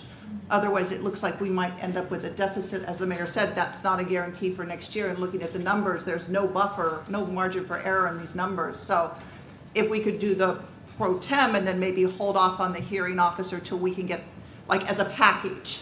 That would be my thoughts. Yes, Councilmember Loretano, that was part of the conversation in exploring what our critical position needs were. And if Judge Delgado would like to expand upon that, that was part of the discussion we had with the executive budget team about some of the challenges with maintaining our operations through pro tem coverage. And I'll allow Judge Delgado, because he's come in from a judicial perspective, to evaluate what these needs are. So, Mayor, Council, I understand the concern that's being raised. Here's the concern that I have. We're not meeting our time standards, okay? And the only way we're going to be able to do that is to open up dockets. So the only way I'm going to open up a docket is to have another full-time judge, not a judge, a hearing officer, right? We felt that this was fiscally responsible way to handle the caseload and the filings that are coming into the court.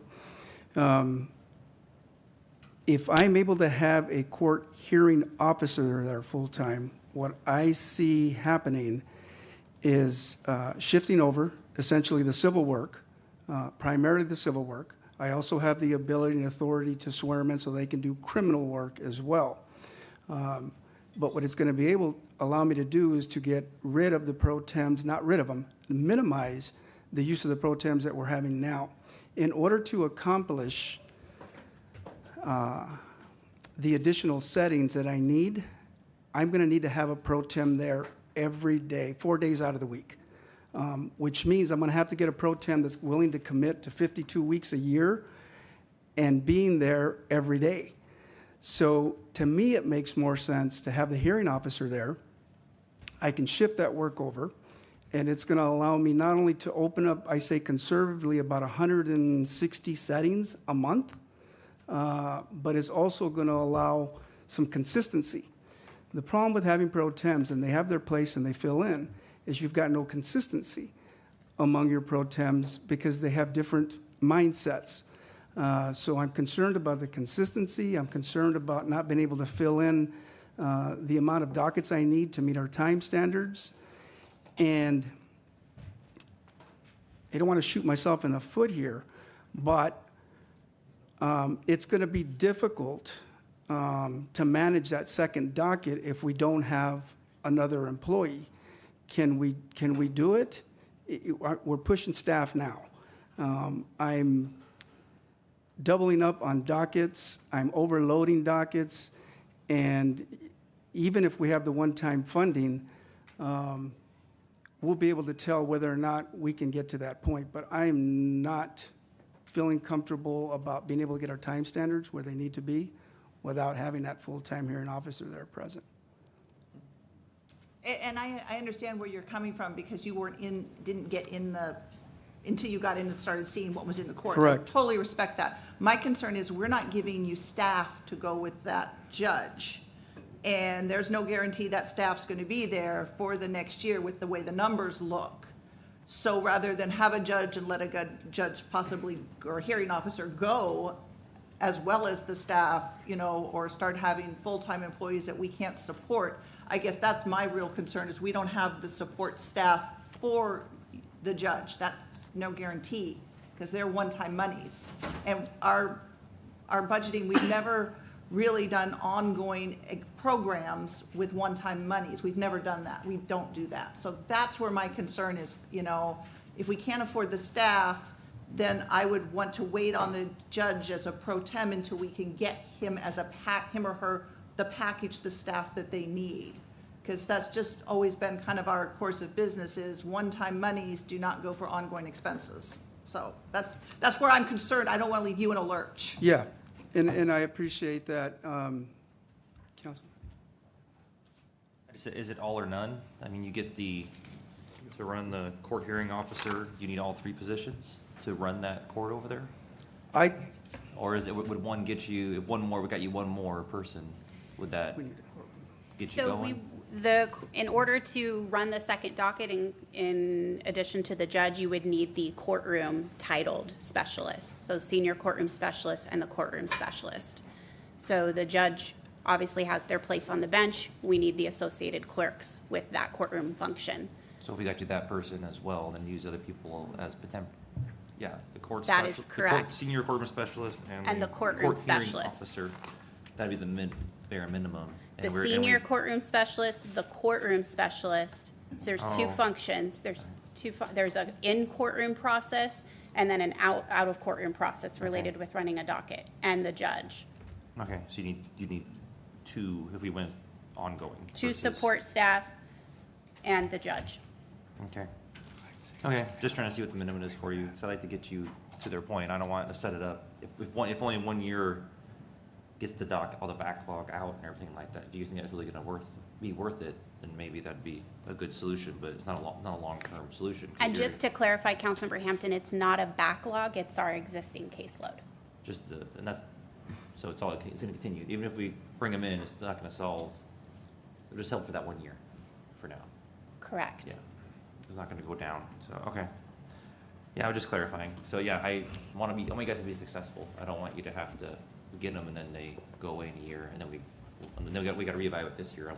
You're absolutely right, because one-time what would happen dollars. is if we ramped up court operations to get ourselves closer to compliance or in compliance, because it's a journey, if we didn't continue to move these dockets just to keep up with our caseload, as we mentioned specifically DUIs and the resource-intensive nature of those cases, we would fall back out of compliance if we didn't continue. Can those people be contractors with no, The employees? yeah, I could say I have not seen that in my professional experience, because it is difficult enough to onboard and ramp on just trained court personnel in period, so I'm not aware of there being a contract curious. resource. It would reduce the benefit back part of it, maybe get you more, I'm just trying to think of creative ways to get you Yeah.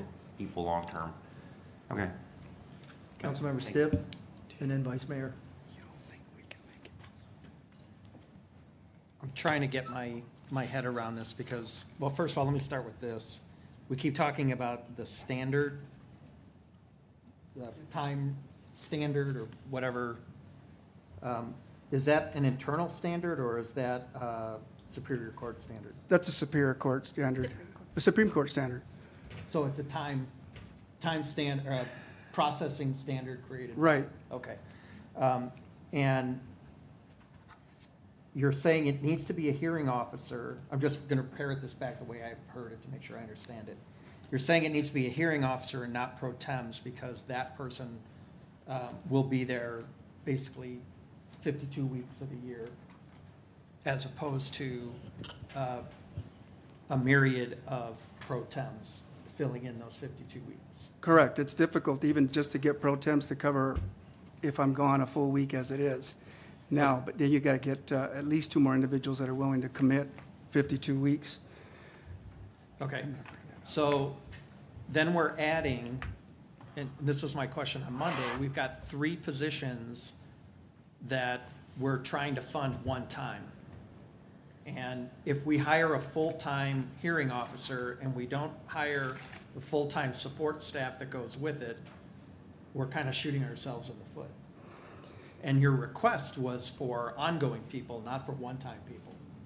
So I guess I turn to the manager and the budget team and say, how do we fund one full-time position and then a bunch of one-time funded? Because, and as I pointed out last week, there is plus or minus $4.5 million of one-time funding that is going for ongoing stuff in this particular budget. So what are we trying to accomplish? Is this a one-year Band-Aid that next year we're gonna flip it?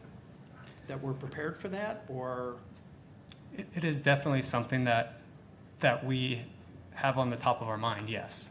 There are other instances where things pop up, or we know there's a need, and we use one-time funding as a way to bridge that, yes, and see how things work. So it is before we allocate ongoing money towards things, because if you have this same discussion with every single department, you're going to have other departments say, I need that money as well. So we're trying to make the best decision based on the resources available to see what we need, get that court hearing officer in place, and then knowing that should be at the top of the priority list next year to keep that court going with whatever staffing needs to be there. When we started our conversation, we actually were at where you had mentioned, Councilmember, was pro tem potentially backfilling for the court hearing officer, and the conversations that we had about the unlikelihood of being able to backfill that or fill that need with pro tems led us to funding the court hearing officer with ongoing funds, knowing that we would have to use one-time funds as a bridge in order to get this, really to get those wait times or those times down to where they should be. So yes, so we knew this was going to be a bridge, but it really came down to the ability to backfill or use pro tems was going to be almost impossible to make this program work. So I'm following that logic on the hearing officer piece. That I got. It's the slides that we showed earlier is the $7 million of one-time funding going for ongoing stuff. That was in one of the bar charts that we saw an hour and a half ago. And when you add that 7 million plus this 4.5 million, now we're talking about $11 million of one-time money going for ongoing stuff. So I think we really need to understand the implication of that. And I'm going to throw out on top of, so this is 3 positions that theoretically will be funding ongoing next year. Assuming that this is a success, that our court numbers remain the way that they are, that this is not just a backlog, but this is the future status and we're moving forward. We're going to be funding 3 positions automatically next year. And that is going to be on top of what I would presume to be 5 positions in the fire department to run this decon vehicle that we bought last year, which is going to be a full-time truck that's going to be run 3 shifts, 3 people each, plus backfill for overtime or time off. So that's usually 5 positions. So there's 8 positions right off the bat that starting next fiscal year, we have to fund, on top of however many else we go through that. So I think when we start looking at these charts and we start making decisions about, oh, I think we need to hire this and we need to do that, this starts to get away from us as a kind of a collective. So I think I need some assurance that we have done this in the past where we said, look, we're gonna hold back this amount of money one time this year because we know next year it's gonna be ongoing, et cetera. Is that built? Show me where that's built into this budget and I will be quiet, but I'm not seeing it yet. So we do have other mechanisms at our disposal that we can use to help us bridge exactly what you're talking about. We just haven't had to in the past because we've had enough money to make everybody happy and go around, to put it bluntly. We're just now dealing with a lot of the realities that other cities have been dealing with for years, so this is not uncharted territory for us or for other cities by any means. And we do feel confident that we can put together a budget not only this year, but next year, and do exactly what we said to do, taking into account what we're talking about right now as part of the budget process next year. Are we in a, this is my last question, are we in a position that we should be funding this ongoing and perhaps there's 3 other positions that we should push a year? First of all, I want to acknowledge what we went through conversations concerning this, and also looking for the data to support. I know they've got the caseloads, and in our conversations, how much time does it take to get up to speed?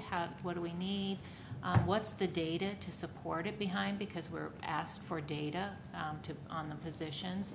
So there was a discussion on which one, do we fund the judge or do we fund the other 3 positions? And as a group, we decided the judge and then the other 3 positions.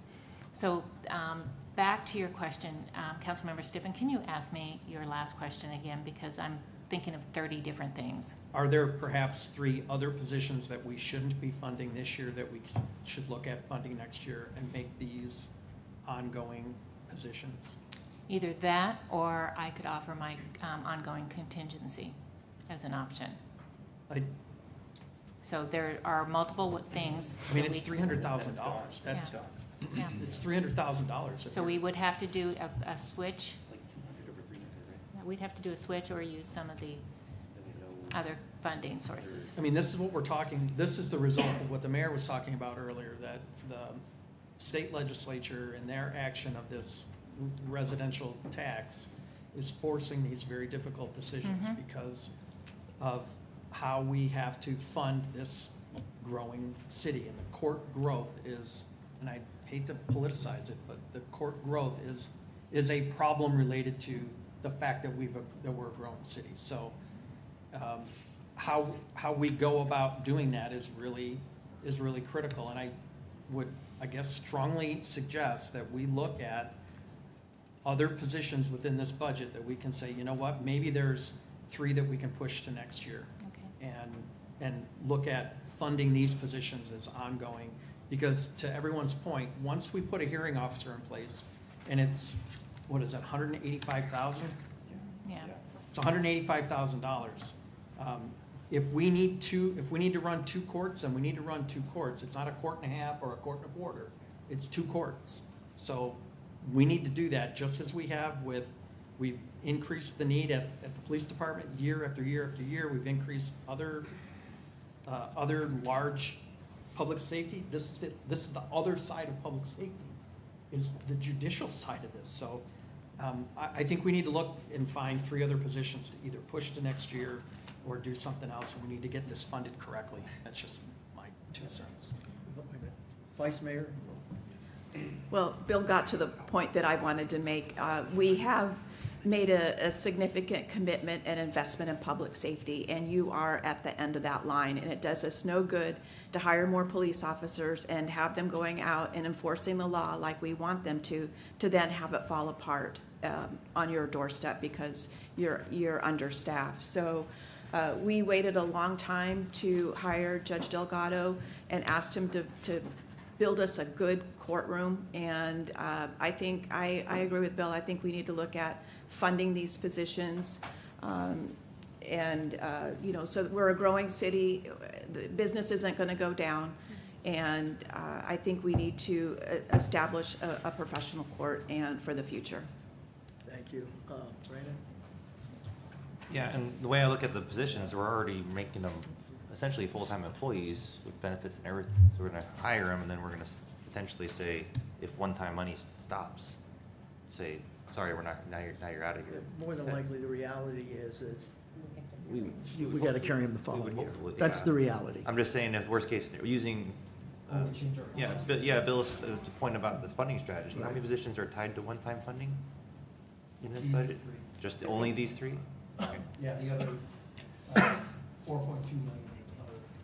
Okay, I get worried about positions. If I hire somebody, I want to hire them, I want them to have a job for 20 years until they retire, whatever it is, so. But this isn't our only problem. We got a We Ride program that's $3 million, that's one-time money. One So, thing, but yeah, so, I'm I just mean, saying, this is not the only I problem. feel like one time's a Band-Aid for where we're at right now. It is. And it's I feel puts us in a little riskier position that I'd like to be in, just in case the construction for some reason stops or recession or something hits, and then that one-time money dries up somehow.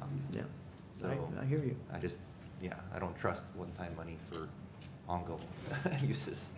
So, but that's just my philosophy. Councilmember Gillis? I have a question. Again, I could be totally confused or wrong. But did we not sit in on a meeting where we were talking about the decon vehicle? Yes. And wasn't that pushed back a year, if I'm not mistaken? When I spoke to Darren Green, he did say that it's been pushed a year. So we're not going to be, and that's 5 people for that vehicle? I believe so. I don't. So that's 5 people that we're not going to be needing in the next year or 2, because that vehicle has been pushed back. So if that makes a difference for what the judge needs, I mean, that might, it's not going to be 5 people that we need for next year. I thought I heard that, so that's why I wanted to ask. That's what I was told. Okay, that's what I thought I heard too. But those 5 people aren't in this year's budget. No, so- they're in a future budget. So that's not where you're going to find his 3 people. But that's what you had mentioned, that's why I was asking. Okay, go ahead. Yeah, it sounds like we're all pretty much on the same page. If we're going to give you the judge, we need to give you the staff. We can't say, oh, staff, here you go, and, we got to give it to you as the package. I was going to make the same point Laura was. If we're going to increase the police budget every year, we're going to increase the rest, which is increasing more people at your doorstep. So we have to make sure that it either comes on as a team one way or the other, either comes on as a pro tem and one-time funding, or it comes on as a full-time judge or a full-time hearing officer and full-time staff, because you gotta have the staff, otherwise we are just setting you guys up to fail. And we don't want to do that, because then it's just gonna get worse again. So if we can find that in there I just want the staff to follow so that this person has support staff. That's what I want. Wally? So if we increase the budget to 3.0 for them, would that cover? Well, you got a balanced budget right now, so in essence, what would happen is, Unbalance it. they would have to go through, if it's the direction of this council, and find $300,000 somewhere on the ongoing side that they can move to that side and free up the one time back over there. So it sounds like that's the task you have there, Jarrett, no? Is to see if you can find that 300,000 to make that, instead of one time, to make that kind of ongoing. Well, now, if you're gonna do that, then, It's balanced right now, so I mean, you can't just add. officer, it would not be one time then. No, it's not budgeted one time. Okay. It's I'm ongoing. sorry, because it says presiding judge funding, continuation of one-time funding, so I was thinking the one-time funding was this. No, it's those three other It's pieces. the other three. Yeah. Okay, now my question is, if we do that, do they have any money left in their budget? Are they spending all that they have and all the fines they're collecting and? That would leave it to finance. They would not have enough ongoing money to use to repurpose for ongoing FTEs, no. Are they not in the making budget. any money at all? They are bringing in, I think on our general fund slide, we bring in about $1 million a year in Not court. enough, is it? So it's not enough to do everything we need, And no. it goes into the pot. Okay. We But- don't but- treat court as a cost recovery type of situation. I was gonna say, maybe we should for these positions. But it sounds like just the direction to see if you can find that to move over. My only concern is the one time, and everybody knows, if it's one time, it's not guaranteed. But as Councilmember Stippett mentioned, it would just be to the forefront for Yeah. the first three out the game for on time. So to be honest with you, I'm not as worried about getting them funded next year. But if you can fix it this year with some type of moving some funds around would be better than have to be right out the gate next year, having to deal with three new ones. Because like I say, we got bigger issues coming than just that. Go Yes, ahead. sir. And I appreciate the conversation. That's what this is about. So thank you for your feedback, and we'll look at funding those ongoing. We will Okay. make it happen. Yes, go ahead, Brandon. And city manager mentioned she was gonna potentially use her reserve bucket. We'll figure something out. Okay, well, if you do use that, I guess what is that? That means that when he's gone. The ongoing side, I still have one time.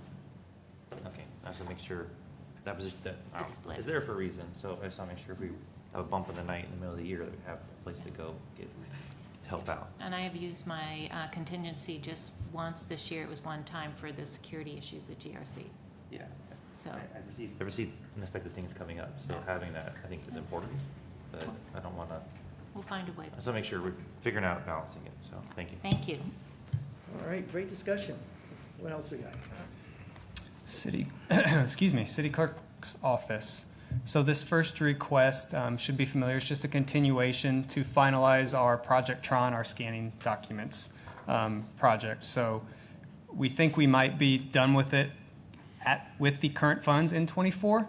This will give us the budget authority in case we don't completely use it all. And if we don't use it all, we'll come back to council in '25 with what is not needed, and we can repurpose it or put it back into contingency. But this gives us the budget authority just in case we need it for next year. And then the electronic records management system replacement. This is basically a replacement request for our open text, which is our current records management system. Unfortunately, we're not getting the best customer service that we need on the support side of things, and it's impacting departments. The systems that we've looked at to replace it are already used by other cities, so we'd be very confident and know what we're getting into if and when we were to make a decision to switch. Okay. Next.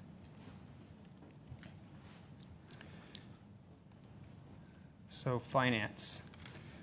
So finance is requesting one FTE. It's a billing specialist.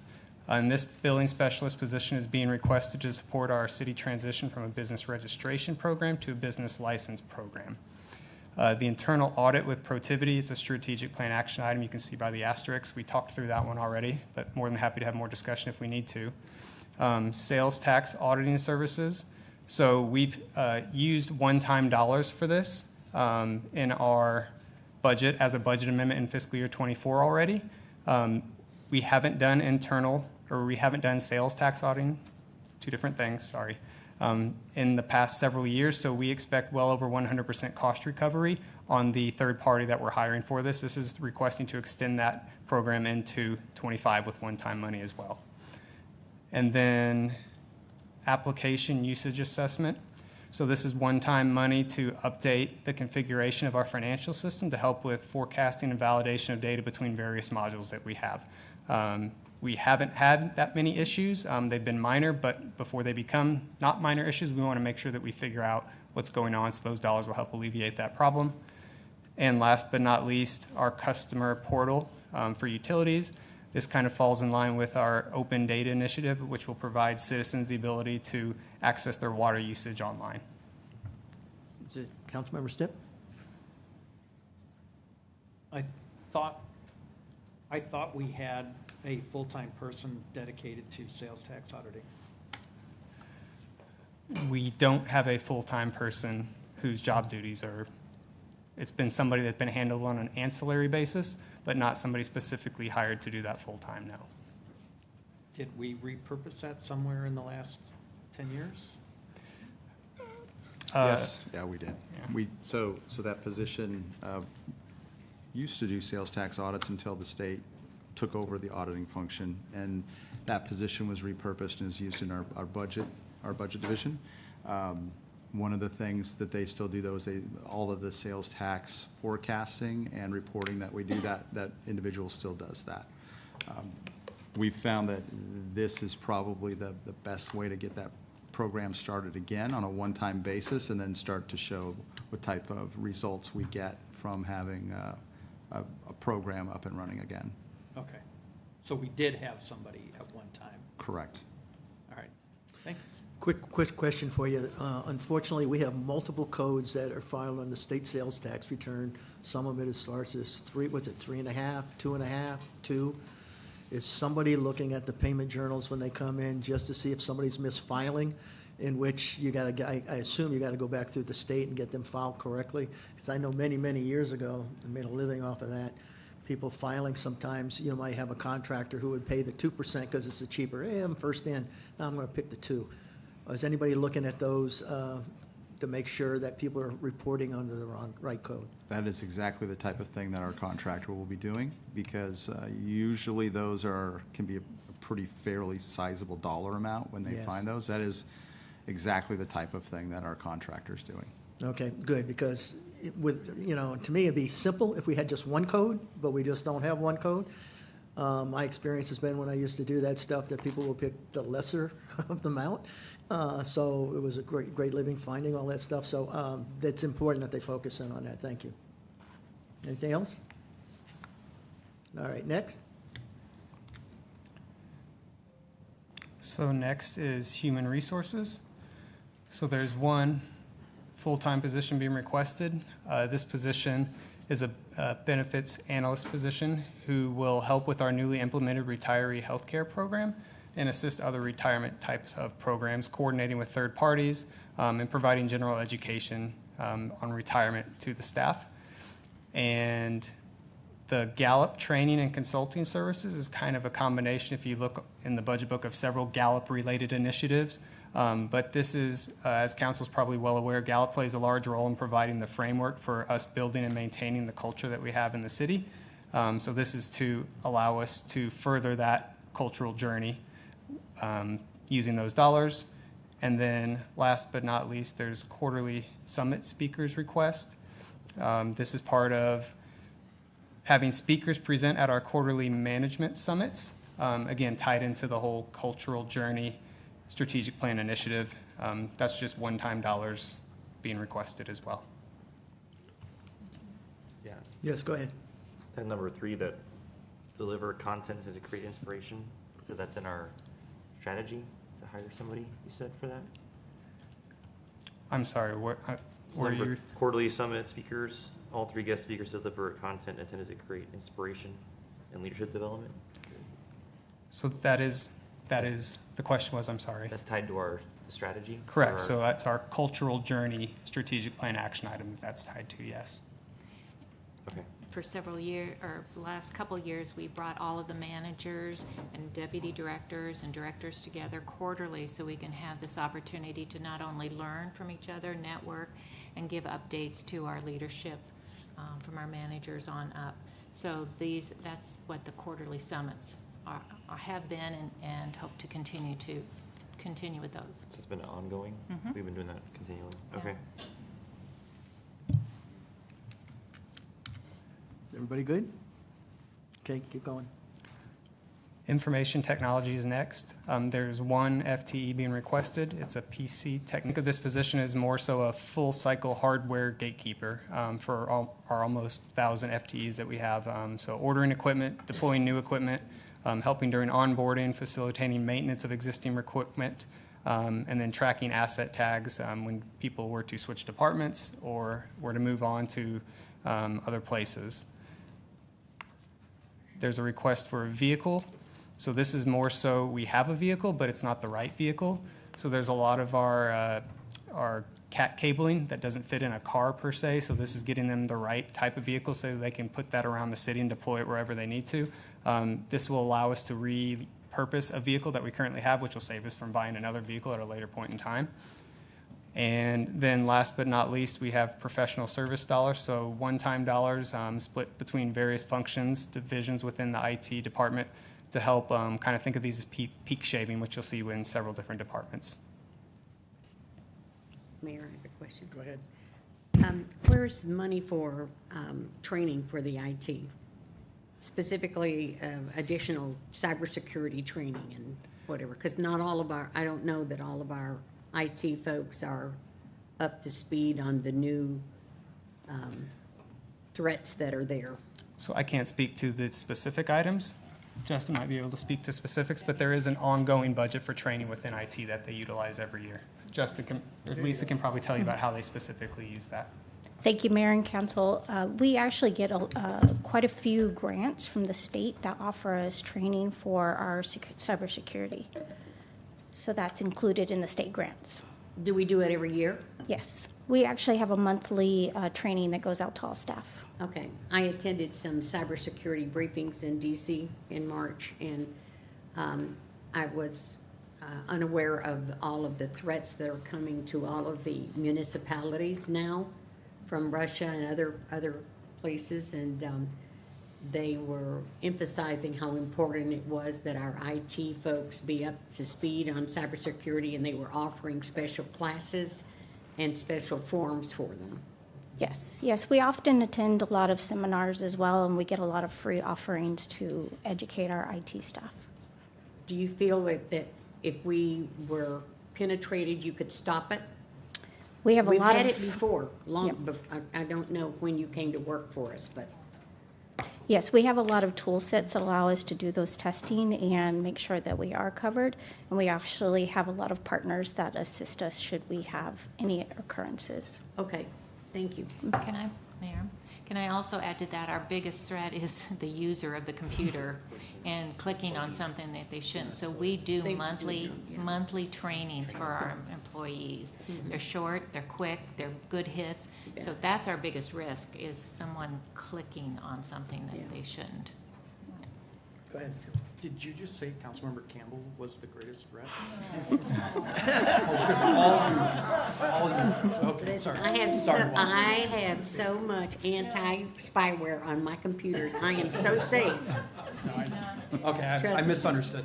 I kind of have a generic question as I'm looking at each of these positions, and the IT technician, PC technician, in addition to the salary, there's additional one-time costs that are floating between $300 and $3,500. I'm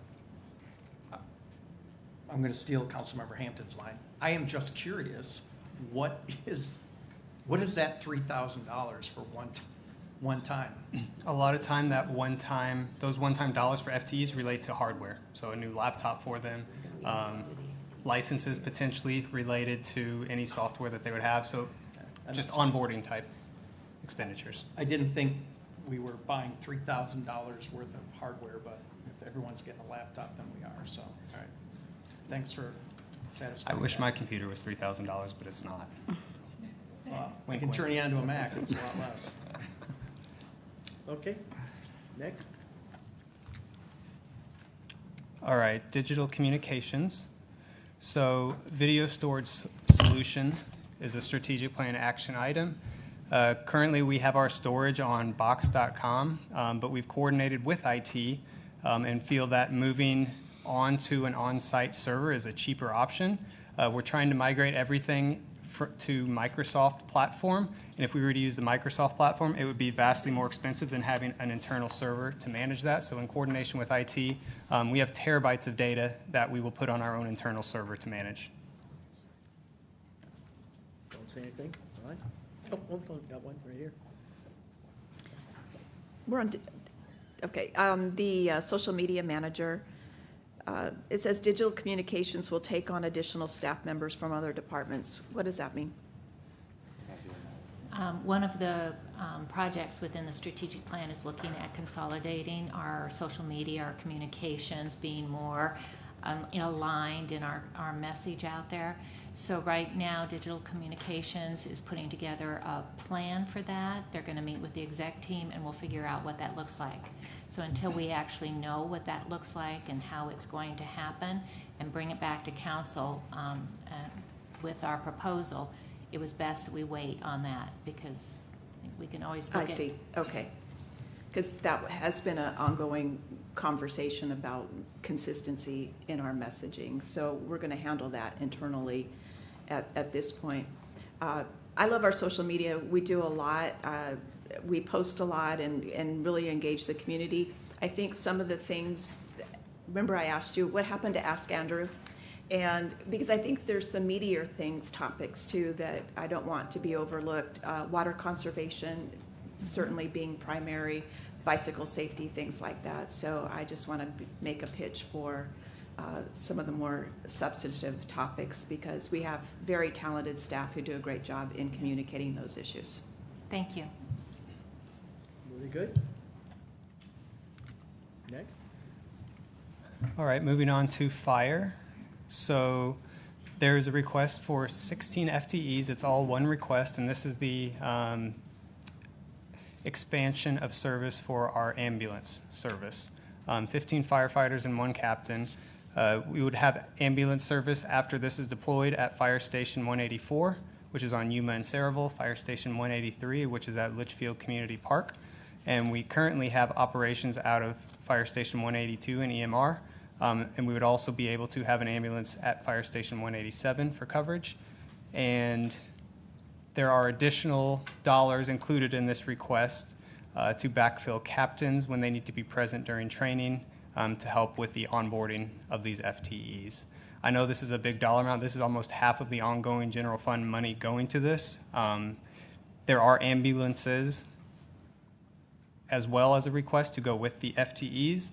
And then just some ancillary supplies to make sure those ambulances are staffed accordingly. But if they all kind of fall under the expansion of ambulance service umbrella. So it probably makes sense for me to pause here and have a discussion about this just because of the high dollar amount. Councilmember Stipp? Okay. So I know we talked about speeding up our timeline because our original timeline, I think, was 4 years of implementation. Is that correct? And this actually makes this implementation 2 years now instead of 4 years. Is that correct? We got tracking this so far. So I'm going to make the same editorial comment I made during our small group, which was this entire program of starting an ambulance service was sold to us because these were going to be civilian employees. And today we are being asked to convert these civilians to sworn firefighter, paramedics, EMTs, et cetera. And the comment that I made was I feel like this was a bait and switch. Several years ago, it was sold to us that we can do this in a very economical way and we can do it this way.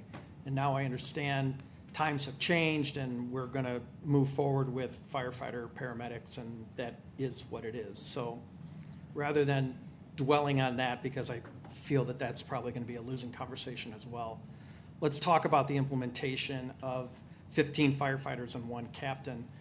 If we are not going to get 4 ambulances July 1st.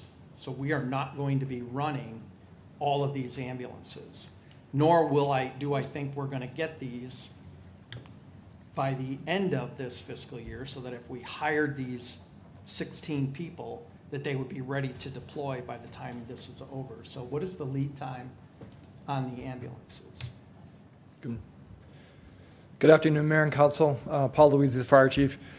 So we've been fortunate to be working with our vendor for quite some time, and we were able to get in line for chassis. So we just received Fire Station 187's ambulance that should be put into service by the early part of May. The next 2 ambulances were originally supposed to be here August, September. Now we have a confirmation of delivery in November. And then the following 2 would be here February or March of 25. So we have good confirmation that those ambulances will be in this fiscal year. We feel confident that they will be delivered during that time frame. Okay, so advancing those 2 years is, I'm going to say, physically achievable then? Correct. Based on that timeline. Is this may be an area where we can phase this in half now and half next fiscal year, where we can free up these positions moving forward in going through that? Because I think the 2 for the 187 are part of the 4-person company down there. Correct. Is that correct? Yeah, So- that's not additional staff. So those aren't additional staff at all? Correct. So that one starts and Right. whenever it gets there? And for these FTEs that we are requesting, we will not have an academy seat until the January, February academy of 25. That's the earliest we can get that number of seats. So we won't even see this in operation until next June at the, No, I think they would graduate from the academy May timeframe. So we'd be able to put up 2 right away on upon their graduation. with existing personnel or? Well, with that, if we're approved today to move forward with that personnel, we'd be able to staff those 2 ambulances. So brand-new firefighters right out of the academy are going to staff the ambulances, is that the plan? So, obviously they would go through their first year trial period.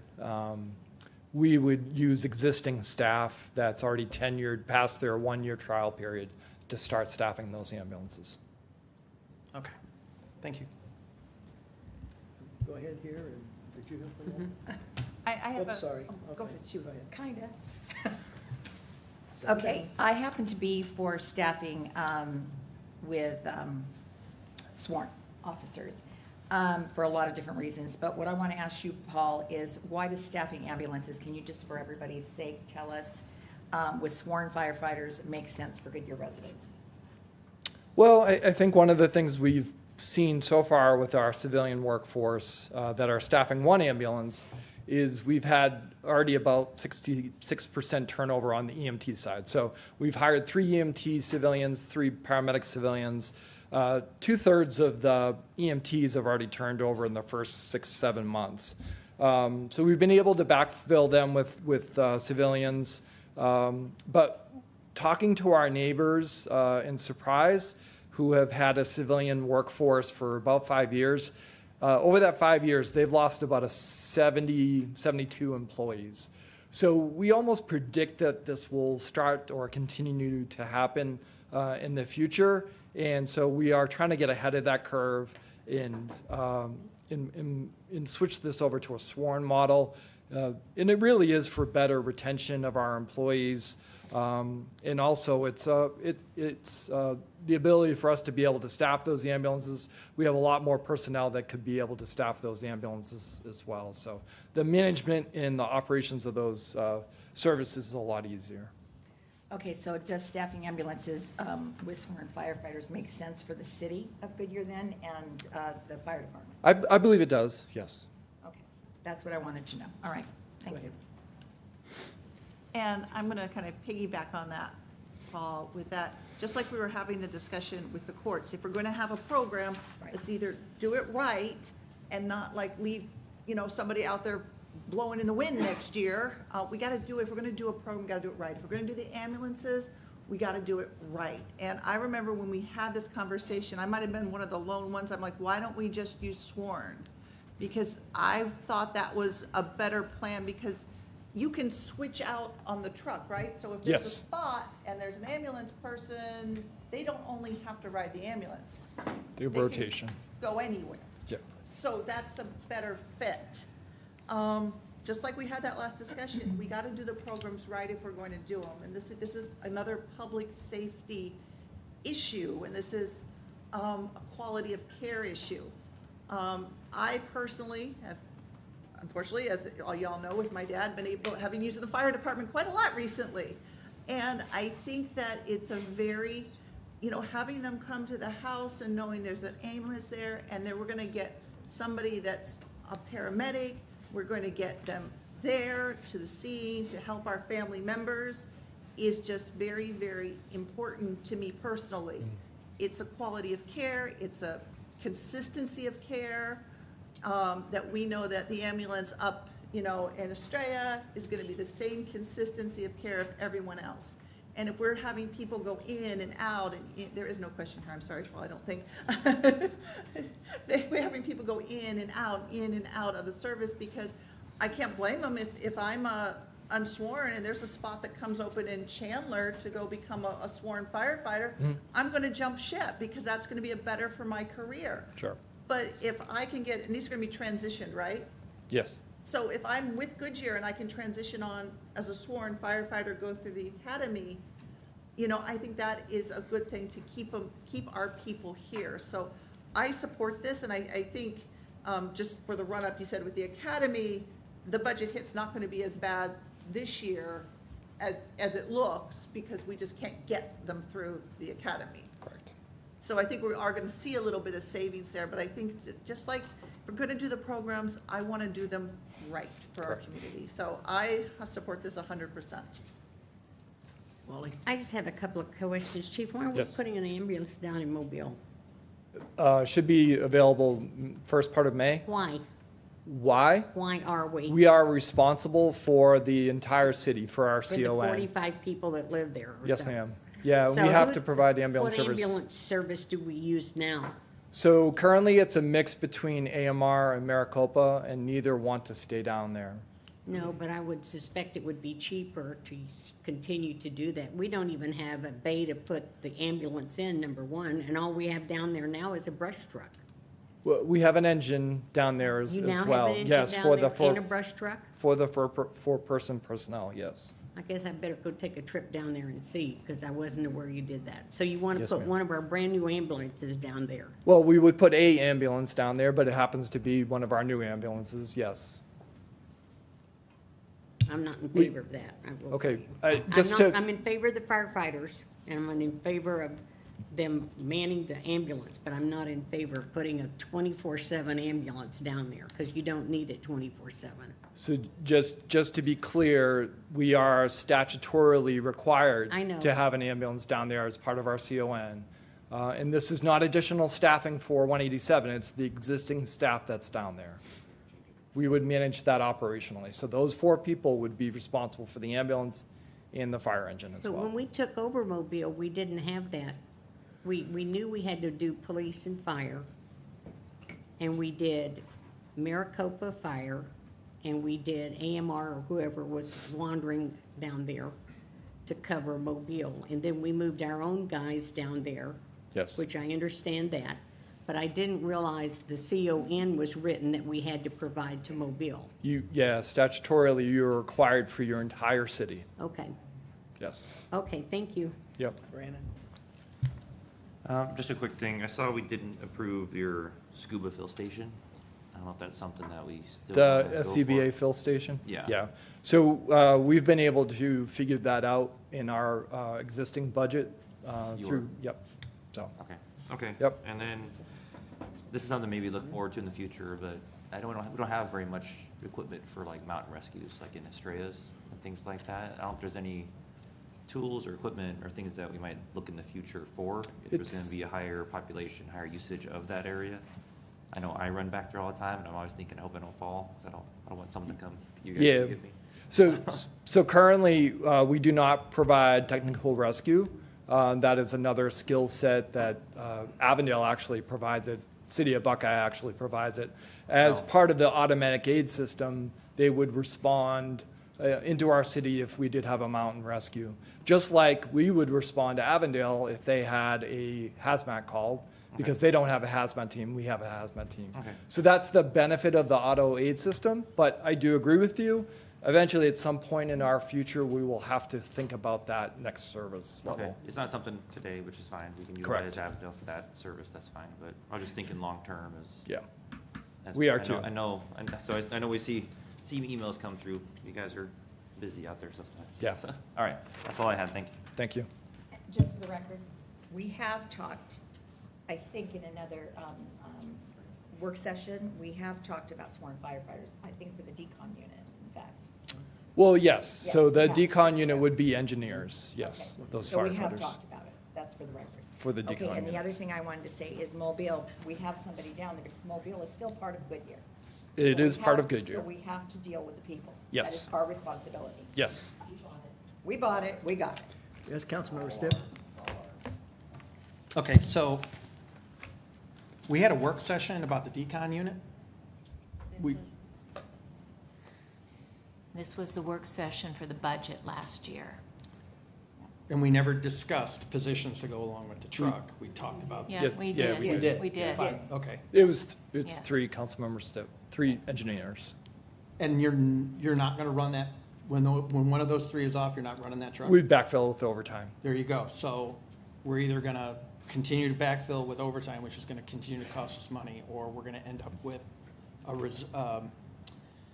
a rover or somebody. I mean, it's just, this thing never, once we get it started, it never stops. And I think if we all think that, I mean, no offense, chief, but we all know how this goes. 2 years from now, you're gonna be saying, hey, we need 2 additional to backfill this, because overtime has gotten to such and such a position. So we ought to just plan on 5 and just be done with it and move forward and just kind of go, that's next year's problem. Yeah, and can I just add just Oh, a yeah, point of please. clarification I'm there? just spewing it. We are struggling in getting a quote from the vendor on that vehicle, but working with our auto aid partners, the city of Peoria has just purchased a utility vehicle, so similar to the decon.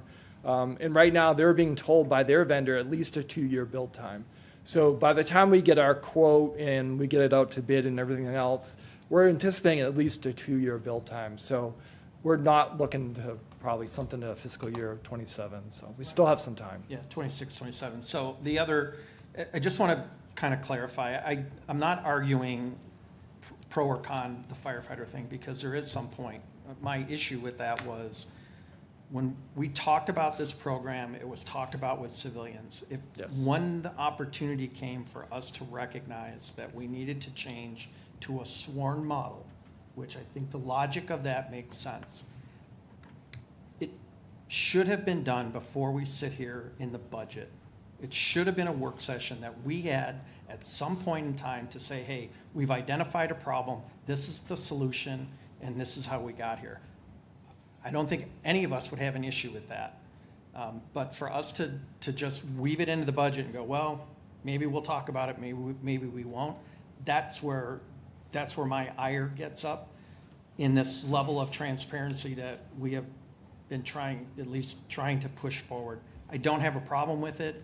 I appreciate the timing issue and the answer to getting the ambulances here and all, that is all extremely logical and makes 100% sense. We sometimes get ahead of ourselves. We hire our firefighters and then they go through the academy and then the truck isn't ready or the station isn't ready for another 12 or 14 months.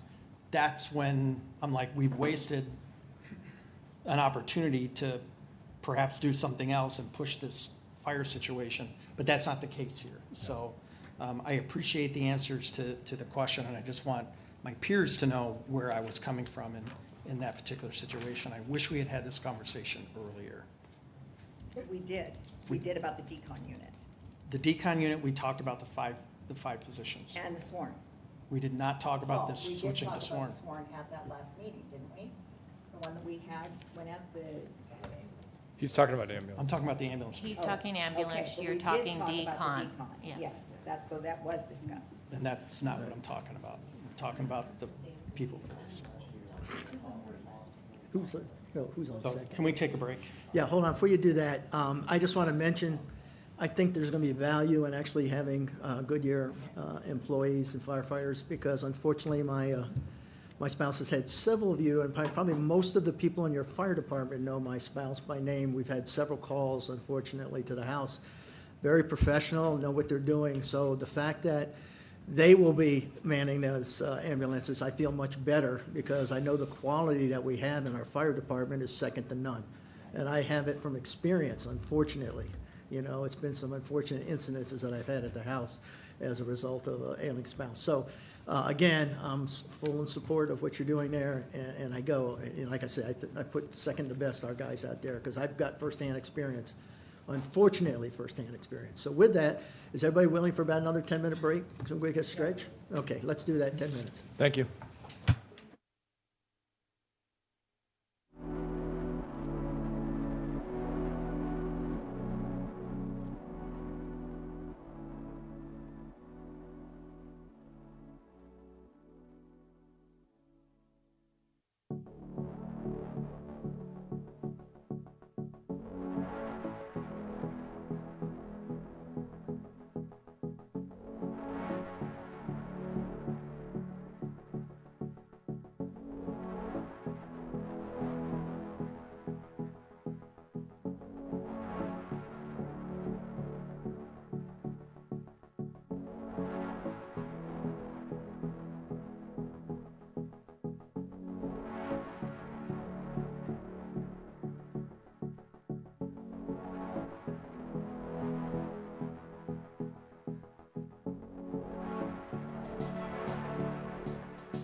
We are, You're on. there we go. All right, any other questions on fire before we move on? I think we've covered that.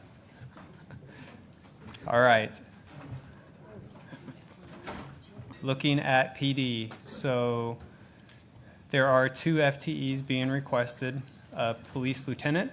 This position will oversee the specialized patrol function, which includes traffic community services, homeless outreach, and a school resource officers, as well as a community services officer who will be part of the community services unit. And we have a large number of public outreach and community events that we do each year, including Shop with a Cop, Coffee with a Cop, Goodyear Shredathon, Bike Rodeo, and several others. So in addition to public outreach, this position would also serve as the department's forensic artist and assist with PIO duties. Strategic plan related items, real-time crime center software and phase 1 implementation. So this request gives us the budget authority towards being able to plan and implement phase 1 of a real-time crime center. So I was hoping I could expand on this because I know we've had questions around the real-time crime center and what we are actually accomplishing with this money. As part of the strategic plan, it was to evaluate what we were going to do and how we wanted to set this up. This money will buy some software, 2 computers, and a monitor, and in a conference room. And it's a way for us to evaluate how we connect with the officers, what information they get out in the field, what we can get in there. It's a pretty basic setup, and that's part of our evaluation. It also includes some travel expenses for personnel to travel to different agencies and assess what they're doing. There's I can't remember the community, but in California that are really doing a great job with the real-time crime center.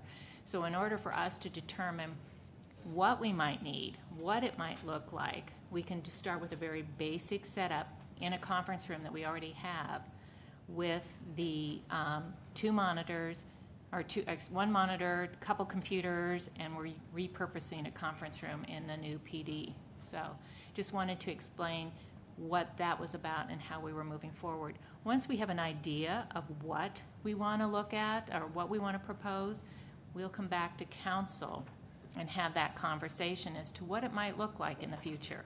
And is this something you want us to continue with? That's what those monies are for. Okay, Brandon. Was this something that we talked about in the work session already to pursue this?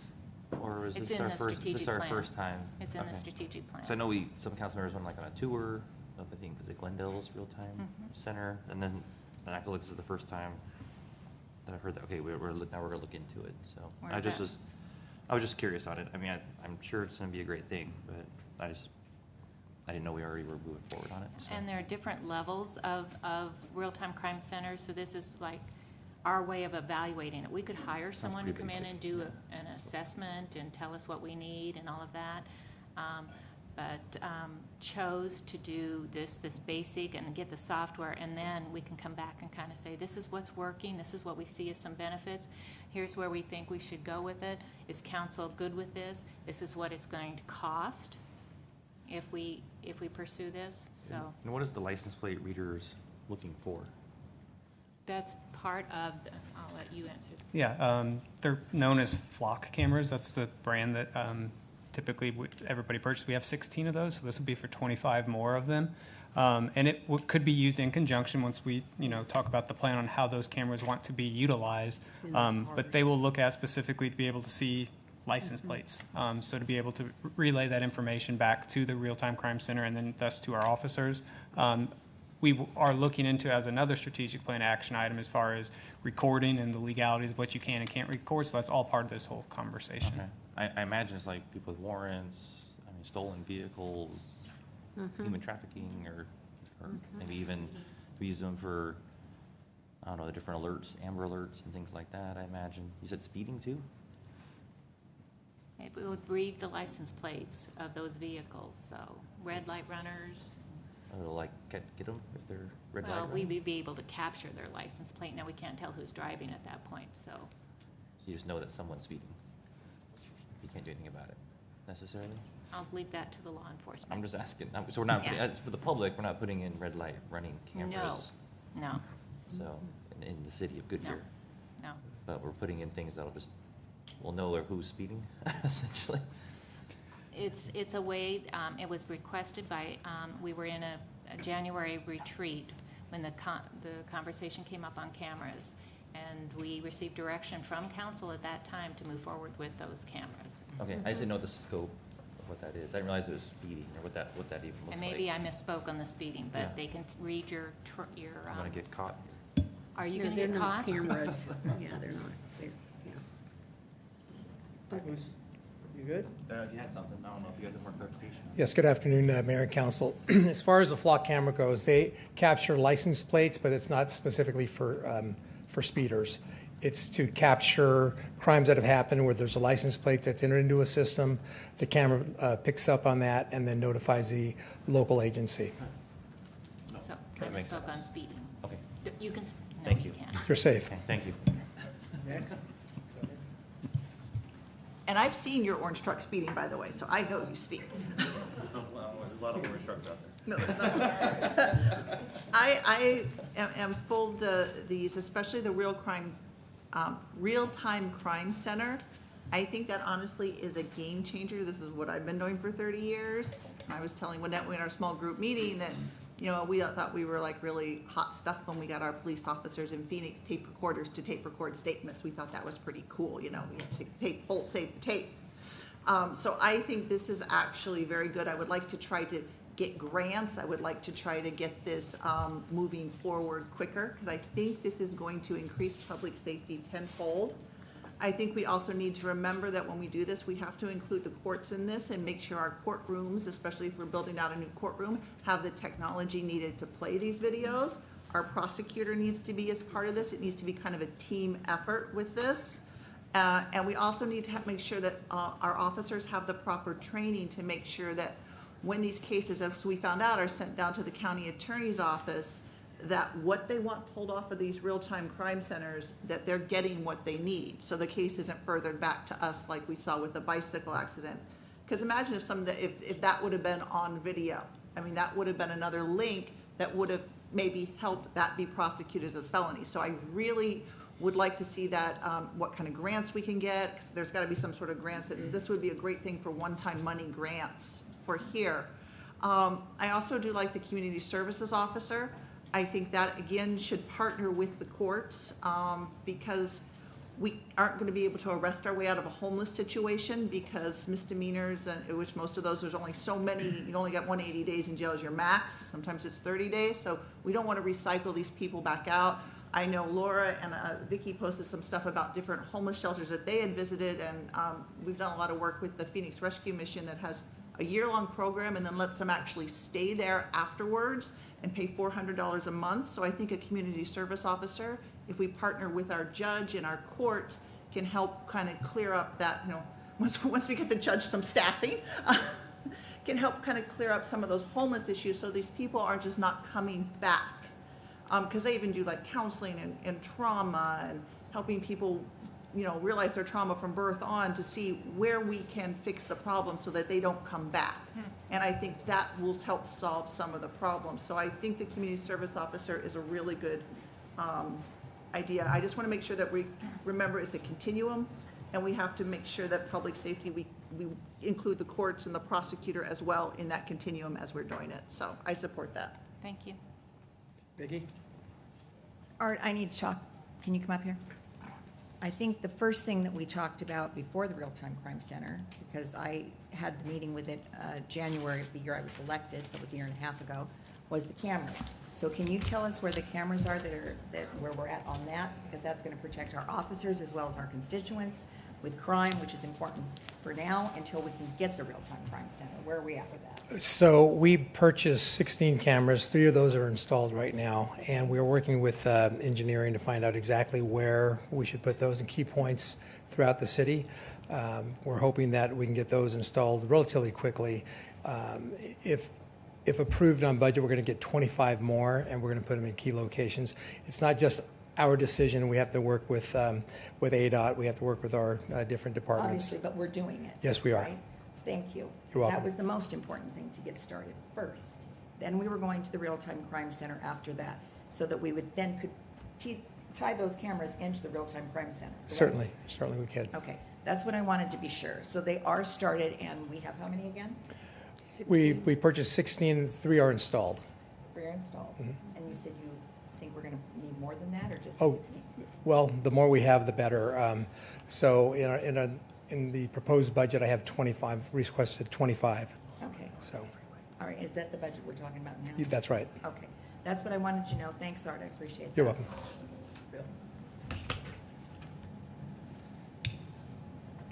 So we're gonna have 41 cameras Flock cameras. when this is all said and done, Yes, going to a PC and a monitor in a conference room at PD. Is that correct? yes. That's where we're starting, yes. And that's our real-time crime center, No, that's a portion of it. That's a component of it. right? But it's being sold as this is our test run and this is how we're gonna, No, they're, that's what I heard. that this Yes, is the that's test what I run. said, that this is a way for us to evaluate what we need in the future. Right. And we did receive direction from council in the retreat earlier this year to move forward with the cameras. So we are moving forward with the cameras. The other aspect, as I'm learning, is it actually can go to their body cams out in the field. And maybe David can speak to that. Yeah, so I'd like to call Deputy Chief David Farrell. He's kind of coordinating this and kind of leading it. Very good. Thank you. And how long they record for, too? We need to know that. I'm sorry, was that Mayor and Council, thank you. Record for, too, 72 hours, isn't it? We have to set some timelines for how long we would like recordings to stay around. Typically, it's between like 3 and 5 days. That's what I thought. Yes. Perfect. And then council member's question was about all of this information from the flock cameras coming into 2 computers and a monitor and all of that. And then I believe there's a tie to the body cams also, so. Yes, so there are software systems available to us that we can tie in everything. The companies that sell the software basically all talk about the same thing, and that's being able to put everything on one pane of glass. So what we have the capability of doing is taking drone camera footage, body cam footage, these traffic camera footages, the traffic cameras that we already have available to us, the intersection cameras in the city, all of the cameras that we operate currently under our municipal security program. We have the ability to tie all of that stuff in. All of it would be web-based, and you would be able to bring up those links from really any computer and even your phone. So my only concern at the start of this is, we know what we want. I'm a huge fan of the Real-Time Crime Center. What I am not a fan of is starting in one direction and then finding out we need to do something else and then having to change direction and go. It's a huge waste of time and a huge waste of money. So I'm concerned that we seem to be building the plane while we're flying it. That's my concern. We're going to have these 41 cameras. We don't know how we're going to record it. We don't know how we're going to store it. We don't know what we're going to do with it. We think we don't even know how we're going to staff it. Who's going to staff this real-time crime center, even if it's just a monitor for a short period of time? There's a lot of unknowns to this that we don't know. And I think that's my frustration with this. I love the idea, and I love the idea of us planning this, but we're shooting and then we're going to aim. That's my concern, but I just want to be very, very clear. I am a huge fan of the Real-Time Crime Center. I toured with Councilmember Loretano and Councilmember Campbell, the one in Glendale, and I think game changer is a very appropriate description here. But we have to do it right, and I think we have to do it in the correct time, not just throw cameras up and then throw license plate readers up and hope that we're going from there. And I'm just speaking in general terms. I want us to do it right, and I want us to get the best that we absolutely can. So if there is a plan to that, I'd love to hear the rest of it, and maybe it's not right now. But that's my comments on the real-time crime center. I do have other questions about some of the other items, but I'll wait until we get to that. Brandon? Mine's for another topic, so we'll finish this topic up first. All right, there is a plan. This is, and you were at those meetings. In fact, the last one was an exec session, I think, that we were talking. But the thing is let's discuss really quickly the plan. Because the whole thing was, Justin, from a year and a half ago, where we started talking about this, was to protect our officers and our constituents, because we had nothing out there to protect them other than body cams. We discussed that. Then we put it into effect to go then into getting cameras to at least have before we had anything, because we were not discussing the real-time crime center at that time. Then the real-time crime center came on. That was the plan. The cameras first to protect officers and constituents. Is that not correct? Yes. So I think there's a lot to unpack here, and this could be a very long discussion. And this will go, it's not gonna be long, because we're gonna go with those cameras that are protecting our officers and the constituents, are then going to be tied into what now we're talking about a real-time crime center. Is that correct? Yes, that's part of the plan. That's what I'm And talking about. Councilmember Stipp, if I could just address your question real quickly about the flock cameras. We do have a plan in place for those. They do go to a cloud-based system where all the information is stored. We don't have to worry about storing it. But one of the benefits that we got immediately from this, as soon as we took on those first 16 cameras, is that we have access to all of their system information. Right. So all of the stuff coming from the different cities and whatnot is readily available to us now. And it won't be a waste of money. It will be tied into what we're going further with, correct? Yes. That's the plan. So the cameras are not going to waste. They're going to protect our officers at this point. And they're not protecting anybody if there's no one monitoring if there's no one monitoring the monitor? We have some monitoring. Not 24/7, we don't. No, let's take a step back real quick. That's what I'm saying. What's Here- the plan?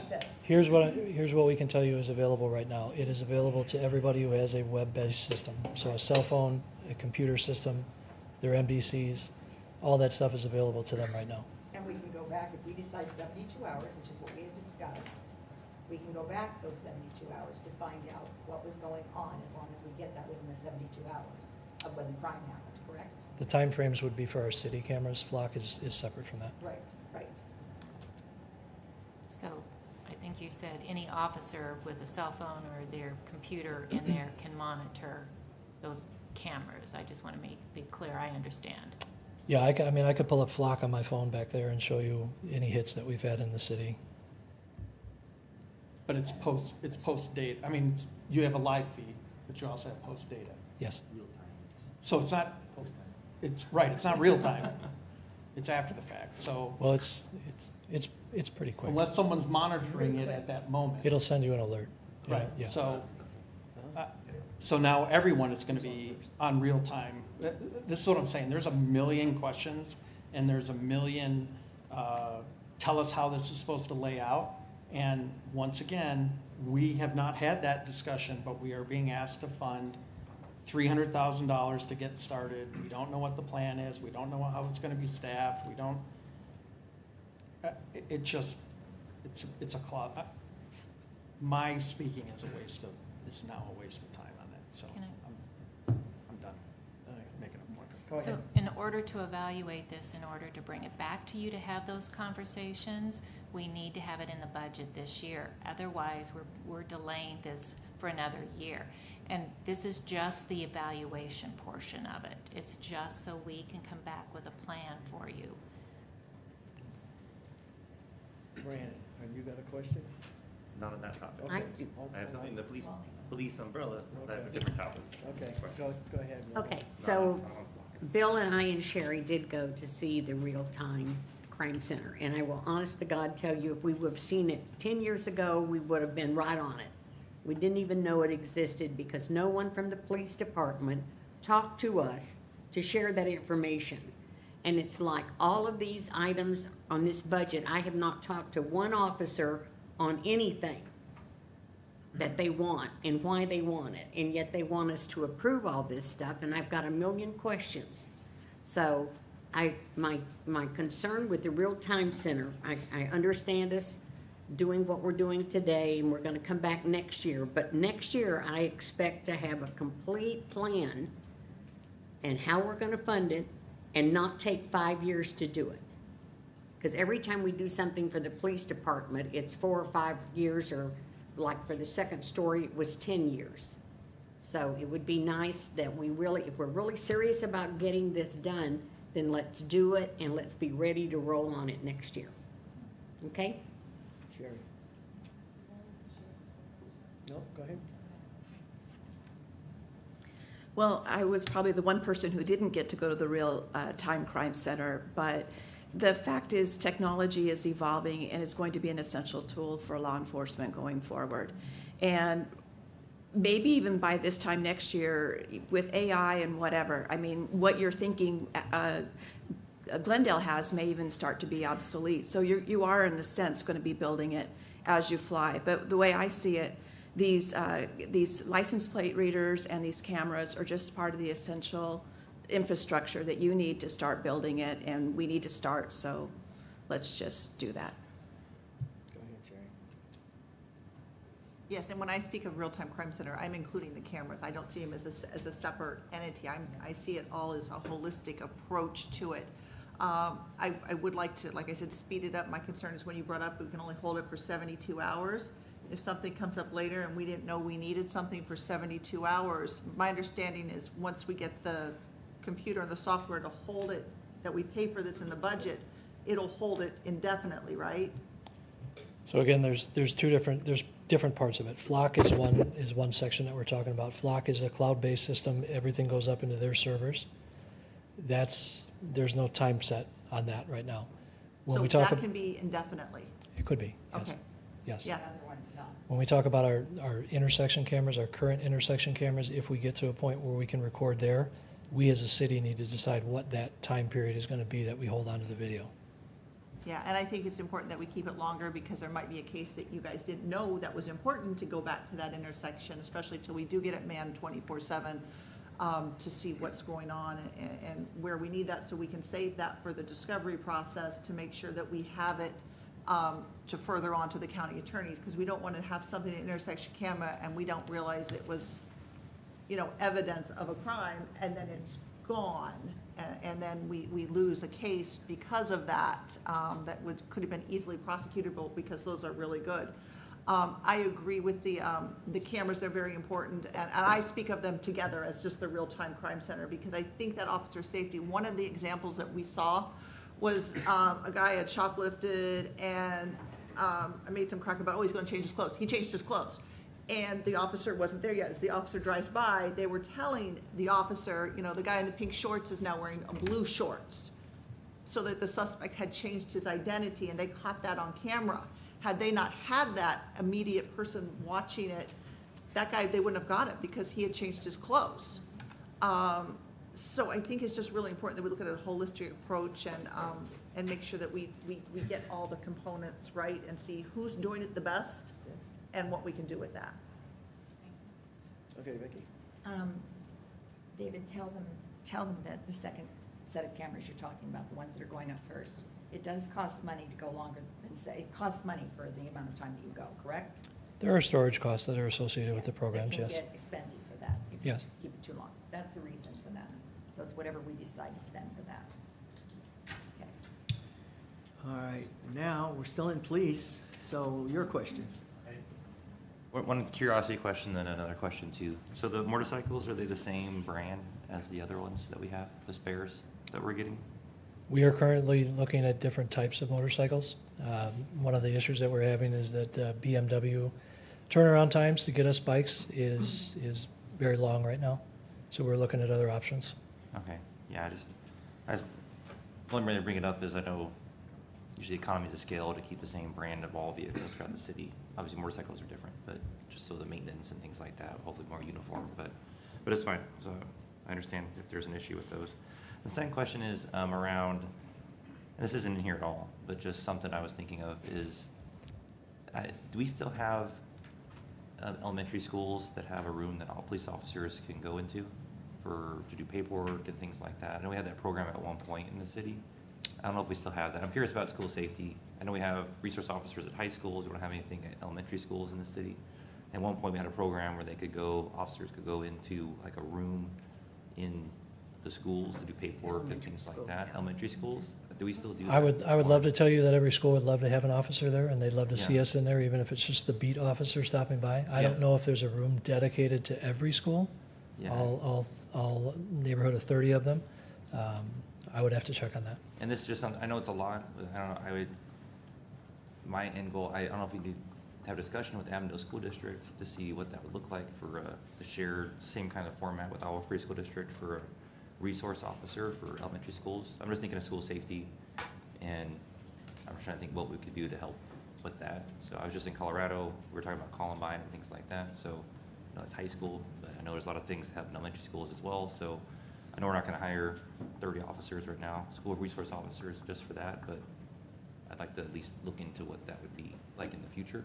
Not this budget cycle, but maybe another budget cycle, we can talk about Okay. what that looks like. So All right. that's what I'm concerned about. I think that's what I see as a potential solution, so I'd love to see some data or information of what that would cost in the future, so. Okay. Thank you. Anything else? Go ahead.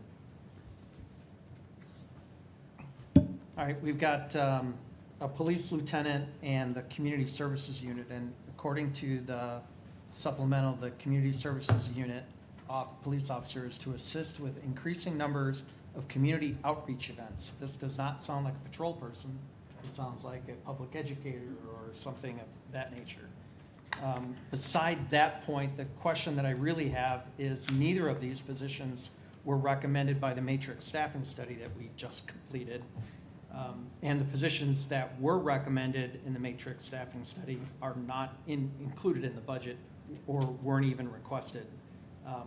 So when we talk about identifying positions, et cetera, with us searching for a new police chief and perhaps looking at the organization, perhaps these are two positions that we wait on until next budget year.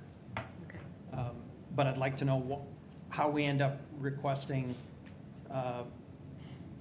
position, and we've got police lieutenant ongoing at $271,000. That seems like an incredible amount of money for a police lieutenant. Is that what the going salary is, or does that include first-year benefits, or how does this? That ongoing amount includes additional training and other ongoing dollars that we add with other FTEs each time. So how do we have two positions that weren't included in the matrix study included in this budget?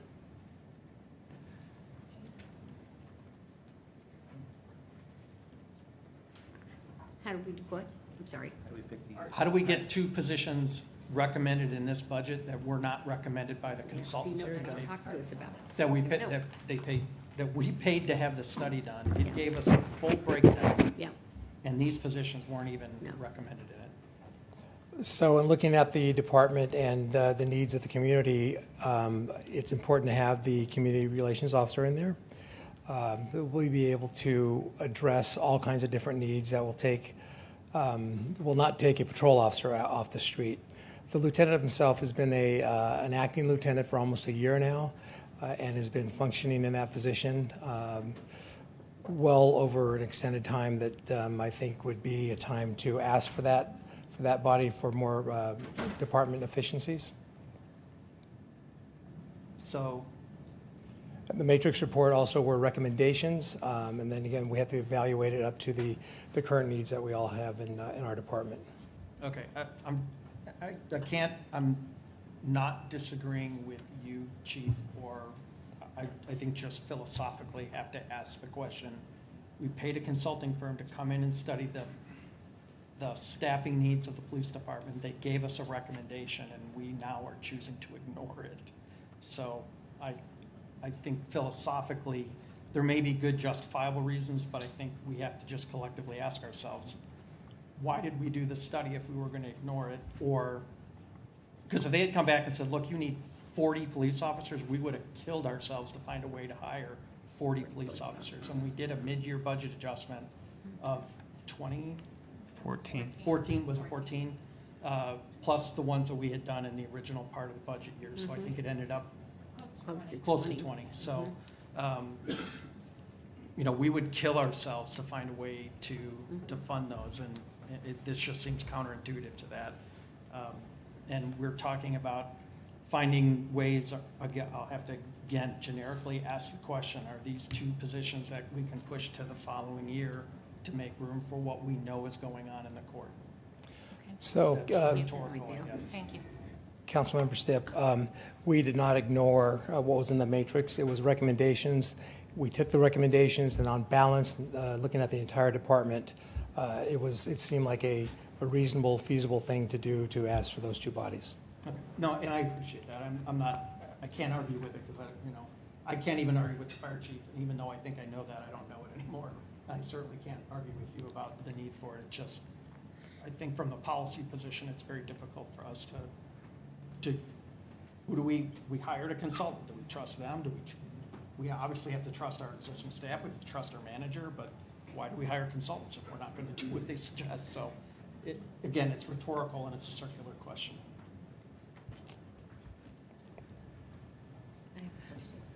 Okay.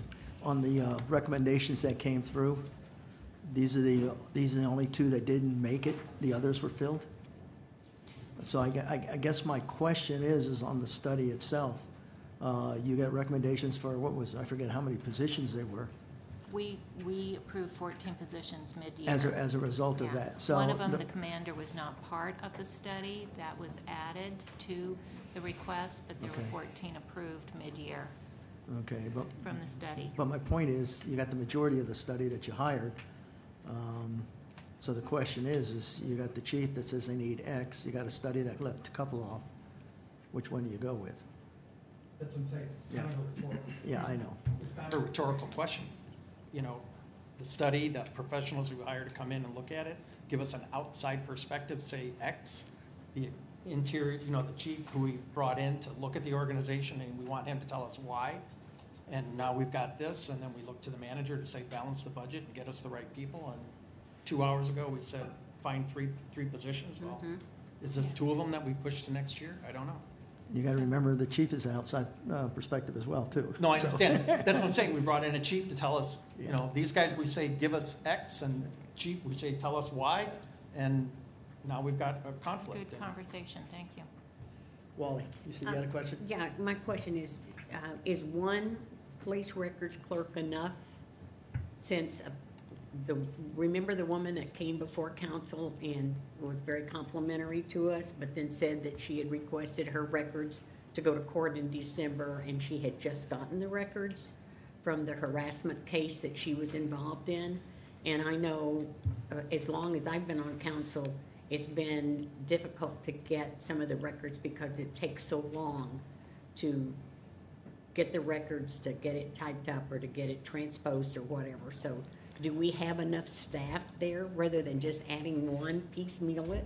Well, in looking at our process for report requests, redactions of videos, and things like that, I don't know the exact, I'm sorry. Yeah. To be clear, that was a we needed, it wasn't recommended. And did we take into consideration the woman that came and spoke to council and pleaded her case and said how complimentary the police department was, but that it took an inordinate amount of time to get her material from the police department to go to court with? Right, I met with that lady after council. Yeah, I've talked to her twice on the phone now. Okay.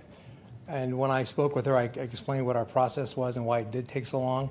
And again, for one thing that should never be lost is the fact that for X amount of officers that we hire, we do need support staff for that later on. Absolutely. And internally, we can always use more bodies to get some of the work done. We're trying to balance it all out within this budget. We're trying to balance it out with the needs of the community and to be responsive. Well, I know, but you're gonna have a police officer community service unit for $195,000, but yet you're not going to do the records clerk. I mean, it just doesn't make sense to me. Which is more important? They're all important. Well, no, you can't say that, because we're all important. Right. Yeah, Well, we're all important. To to the point I'm trying to make is that the officers generate work, and there needs to be something done on the back end that isn't forward-facing. One record clerk is good for now, but I would look at it again and see where we need to buttress up our support staff within the department.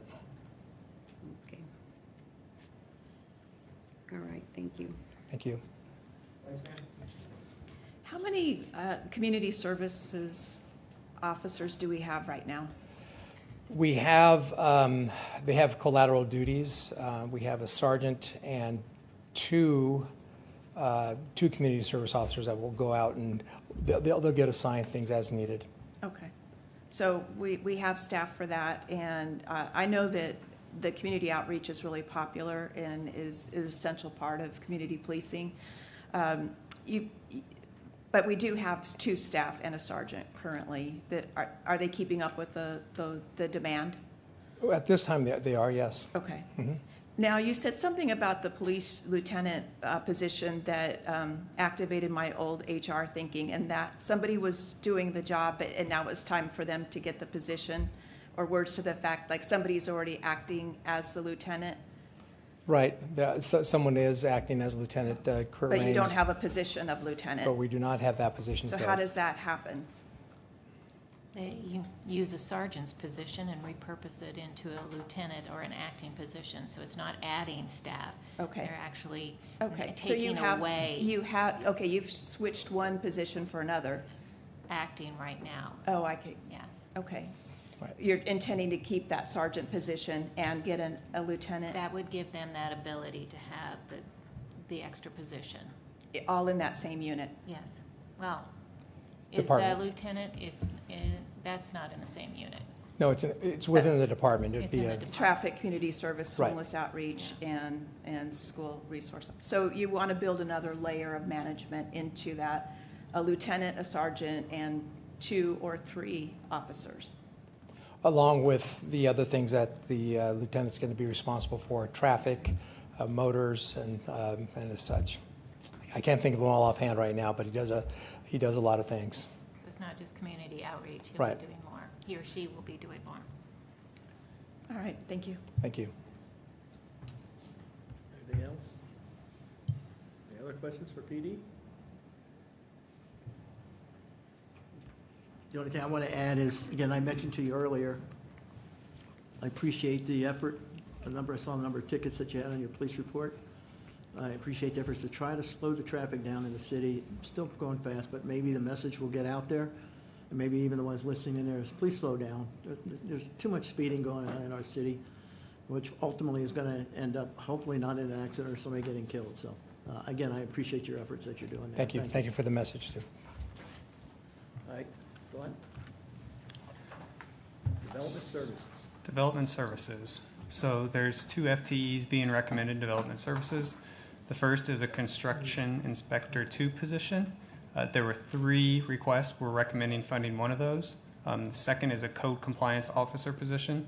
This will be the compliance portion of the business license program transition, but they may also help with other duties, for example, short-term rentals, utility accounts, and environmental inspections. And then we always ask each year in development services for one-time dollars for contract services. This is their peak shaving dollars. Got a question? Just Go ahead. because I have to abide by the guiding principles of the city, optimistic and core value, the core values, thank you. I am greatly appreciative of the fact that we are hiring another code compliance officer. I have been noticing a tremendous amount of issues, and I think one of the things we always talk about is the look of the city, and the only way through that is through code compliance, and our shopping centers are starting to look Terrible. terrible would be an improvement. We have particularly the one at Pebble Creek Parkway in McDowell, where I think Simon owns that one, that entire complex, or Stark does, I'm sorry, Stark owns that. That complex looks horrible. The one at Cotton Lane and Yuma doesn't look much better, and I can't tell if that's part of the desert design where the Super Target is, if that's part of the desert design or if that's just horrible looking.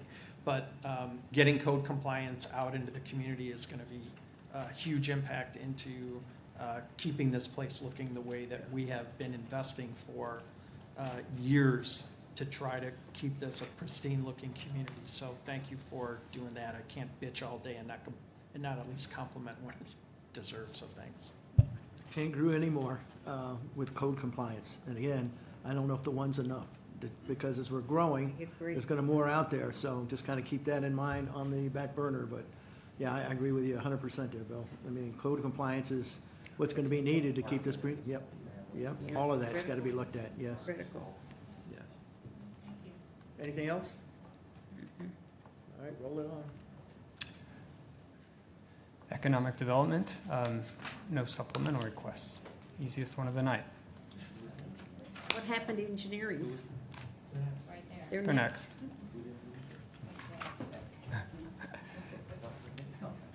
So engineering, there's a lot of one-time dollars going into here.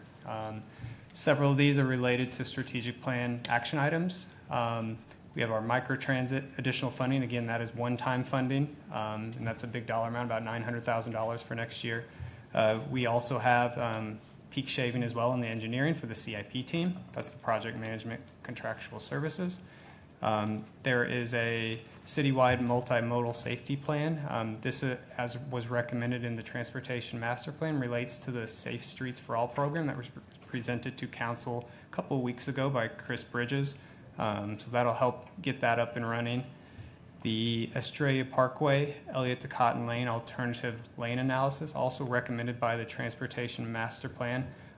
This is going to help us address the best way to handle the stretch of road between Estrella Parkway from Cotton to Elliott, including how to optimize traffic flow at the roundabout. Enhanced maintenance of traffic signals. So this is a HERF request. So it's to add and or update ITS capability at various intersections. I think there's enough money in there for 4 different intersections. Street light upgrades. So this is switching from incandescent basically to LED lighting at the ballpark. That's one of the last areas that we haven't converted yet. And then we have traffic camera recording equipment.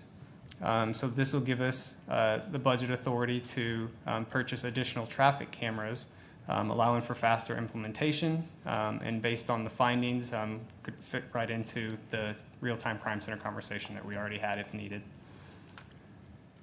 And then some more one-time dollars for the bike lane intersection improvement. So if you've seen like green colored striping on the side of the pavement, that's been shown to increase visibility of cyclists.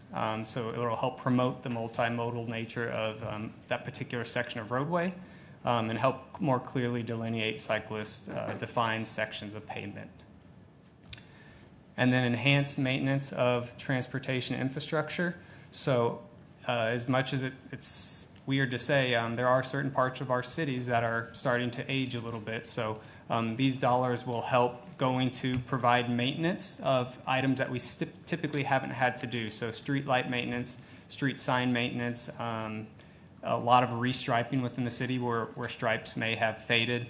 A bunch of dollars towards that type to get us back up to the standards that we need to be at. And then last but not least, truck route signage. That has to do with a compliance one that we are statutorily required to do that helps direct traffic for semis throughout the city, basically. Okay, thank you. Brandon? Does the citywide multimodal, does that talk about, is that going to cover bike lanes? Or all bike lanes, or potentially widening bike lanes, or making contiguous bike lanes, or? I might have some help on what the exact scope of that is.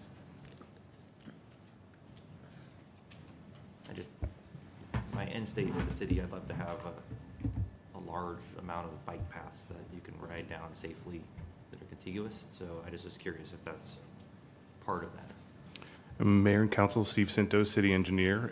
Yes, that's the multimodal safety plan would cover essentially every kind of mode of transportation in the city, up to and including bicyclists. Okay, and I've just been in a couple big cities lately, so like DC has, not every street, but a couple streets that have like a designated area that has like a little small median area. It's color coded. It's socially for like the Segway, the scooters, but also like Denver. I was in Denver this last weekend too, and they had the same kind of setup where not every street, but certain designated streets had bigger designated bike paths that were separate from the, well, on the road, but they had like a little small median that was separating them. So I just thought of that. I don't know if we, maybe one or two streets. I'd love to have, for also sports tours and things like that, designated safe bike paths along. I was in Oro Valley the other day too, and they had a long path there too that was designated for bikes and runners and things. So just things like that. I'd love to make it safe. So thank you. Anything else? All I had. Bill?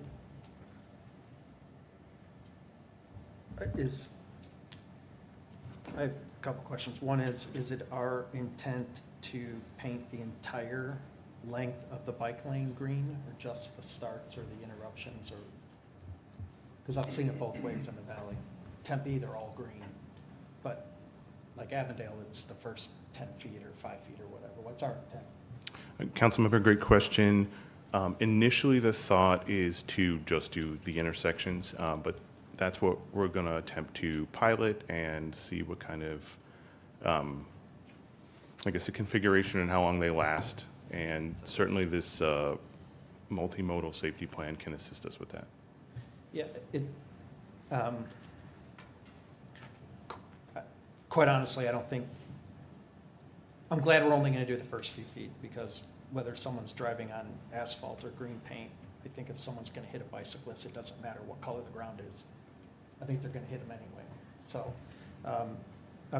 but I want to do everything we can to at least alert that there is a bike lane there, or there is something. So I think that is, we're headed in the right direction. So my other question goes to the comment that I made earlier about $4.5 million of ongoing that is being used with one-time money. And on page 185 of our books, number 9 is enhanced maintenance of transportation infrastructure. And that is funding to support the essential maintenance of the city's infrastructure, focusing on citywide street maintenance, street lights, neighborhood lighting, road striping. This initiative is critical for ensuring the safety, efficiency, and navigational clarity for pedestrians and drivers, enhanced nighttime security, et cetera. This is supposed to be it was requested as being 1.5 of ongoing, and this is 1.5 of one time. And I cannot imagine that 1.5 does everything we want to do citywide year in and year out. So again, I have to ask the question, we're funding what appears to be an ongoing maintenance issue with one-time money. And this is part of the 4.5 that I talked about earlier. So this will help, like, and Steve, correct me if I'm wrong, because we haven't done this, we don't know what that ongoing maintenance will be, because it's some of the first time we're redoing it. We have an idea, but we won't need it every year. We'll do it, and then we'll be good for a good amount of time. So it was requested, and if we had the money, we would be more than happy to fund it. But the lesser of two evils is not do it at all, or do it as one time, get us up to speed as much as we can, and then reevaluate and work just like some of the other items that you could argue should be in the ongoing budget. Try to work those in the next couple of years as dollars permit themselves. The other thing is that this isn't the only funding that we have for the maintenance. This is an increase to the maintenance. So I think in this one and the others that I'm going to mention here in just a minute, or on Friday, I'd like to see a report given to council as the year progresses on how this money is being deployed, what we think is going to be, what we think is going to happen. Perhaps that's a fall retreat kind of a update or something, but when we are so focused on one-time versus ongoing and implications of decisions today on what they mean for the future, I think we've got to keep stuff like this in front of the council so we know when we say, hey, this is a great idea, let's go ahead and fund it, we understand how that matches up to this one-time thing versus these other one-time things. So So I made my point, thanks. Anything else? Let me ask you this, where does We Ride, does it fit in this budget here? Number one. Number one? I also have a problem of how viable our We Ride program is going to be in the future. And the reason why I say that is you got $3 million worth of one-time money on here. And that's going to be ongoing. So my question is, to be honest with you, is, and again, it falls back to, and I hate to get on my soapbox, falls back to the rental tax that we lost and how that's going to affect us long-term. And it's not just public safety. Here's a program right here with $3 million that's ongoing, whether that program is going to be able to continue in the coming years because of the fact that we may not have $3 million from ongoing going through here. So I'm going to ask staff to keep their eyes open for some outside funding sources to see what we can do to make this happen. You know, I know it's a very popular program, but if we don't have the money, we don't have the money. We're not the federal government, we just can't print it. So I'm just asking them to look for that, to see what you can do on that, because it's not 3,000, it's 3 million. So that's ongoing money that we should have ongoing expenses on there. So take a good look at it, see what you can do to kind of fit it, because the program right now is what, $1 or $2 a ride, and we're looking to expand, where we're going to be able to expand it or not expand it, or we're going to have to increase that to try to come up with some of it. So again, you know, with Councilmember Stipp on that, when we start using ongoing, one time for ongoing, we just set us up, I think, for disaster long-term. So again, I know we don't have it, we've got it covered this budget year, but I'm more concerned next budget year, what are we going to do with this We Ride? Go ahead. I agree with you 100%. My question is, can we, that's cheap, so can we increase it? For the fact that we maybe could keep this program, if we could increase it a certain amount, that would still be decent? We need to bring this back for a discussion with council as to what are the options? Do you increase it? Right now, that amount is just for the current service area that we're providing services to. Right. And our ridership is going up. It's a popular, right. I don't want to say programmer, but transit solution right. for this particular area. So I foresee a work session with council as to where do we go from here. Because I think it was Councilmember Stipp that said, we want to do this, but find the money for it. And with the changes that we're seeing, it's becoming more difficult to find that money. I agree. So definitely we'll look for other options of funding, but I think this is a conversation that this council will need to have before next budget year. And maybe check about how much we can increase it that people still can afford it, that maybe we can keep it still in operation. Because if we can't, we may not be able to do it. And that's why I agree, it's important. We'll just set it up for a future council meeting to discuss on what we have to do. We've got this budget year, but we're going to have to figure out something for next budget year. And I know it's very popular, but again, consequences. We have state government that gets involved in our local affairs and the local money that we use to pay for things like this. And you hear from them all the time that basically says, oh, you got plenty of money and one size fits all. Well, it doesn't one size fit all. A lot of cities are hurting a lot worse than we are as a result of what they did. But again, it's just not first responders that are impacted. It's some of the other programs we want to do that get impacted as a result of what they did. So I know we were promised to make whole. We haven't. We'll see what happens. And if that happens, maybe we have a different discussion. But I do believe that this is something that we need a work session on. Thank you. We need to bring it back. Okay.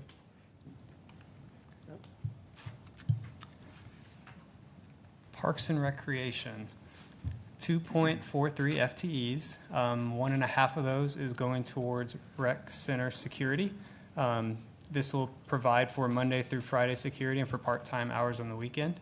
And then ballpark seasonal support. So this is our bucket of seasonal hours that we put together. Ballpark's requesting the equivalent of almost an FTE for their operation. So that is being recommended. Traffic control for spring training and signature events. So this is exactly what it sounds like. It's adding resources for spring training and city-sponsored events to help people get in and out.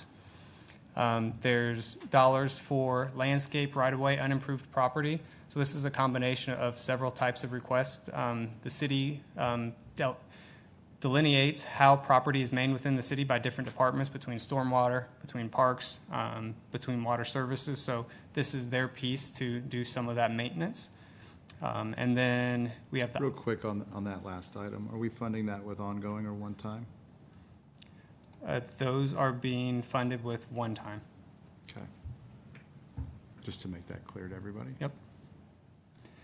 And the ice rink, holiday lights, pop-ups in the park, Mavericks sponsorship, those are all a combination of several requests. And those requests are all public offerings that we're doing for the most part. The holiday lights is an enhancement, but we're continuing doing what we've provided to the public in the past, so that's why those recommendations are out there. And then long-lived asset replacements, there's dollars for both ballpark and park spread out across the city for various items that have long-lived life cycles that are outside of our asset management plan. So we use one-time dollars to fund those as opposed to ongoing dollars that we set aside for those that qualify. And then last but not least, light pole banner contract services and public art tours. That's a combination of a couple requests. We are currently relying on various departments and FTEs to put our seasonal banners up on the light poles each year.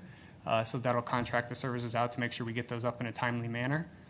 And then the last public art tours, that is actually an expansion of service, and that was allowing for quarterly tours throughout the city. We believe we do have a lot of art that we can share with the city that residents and those visiting are interested in. This would allow them to take tours throughout the city.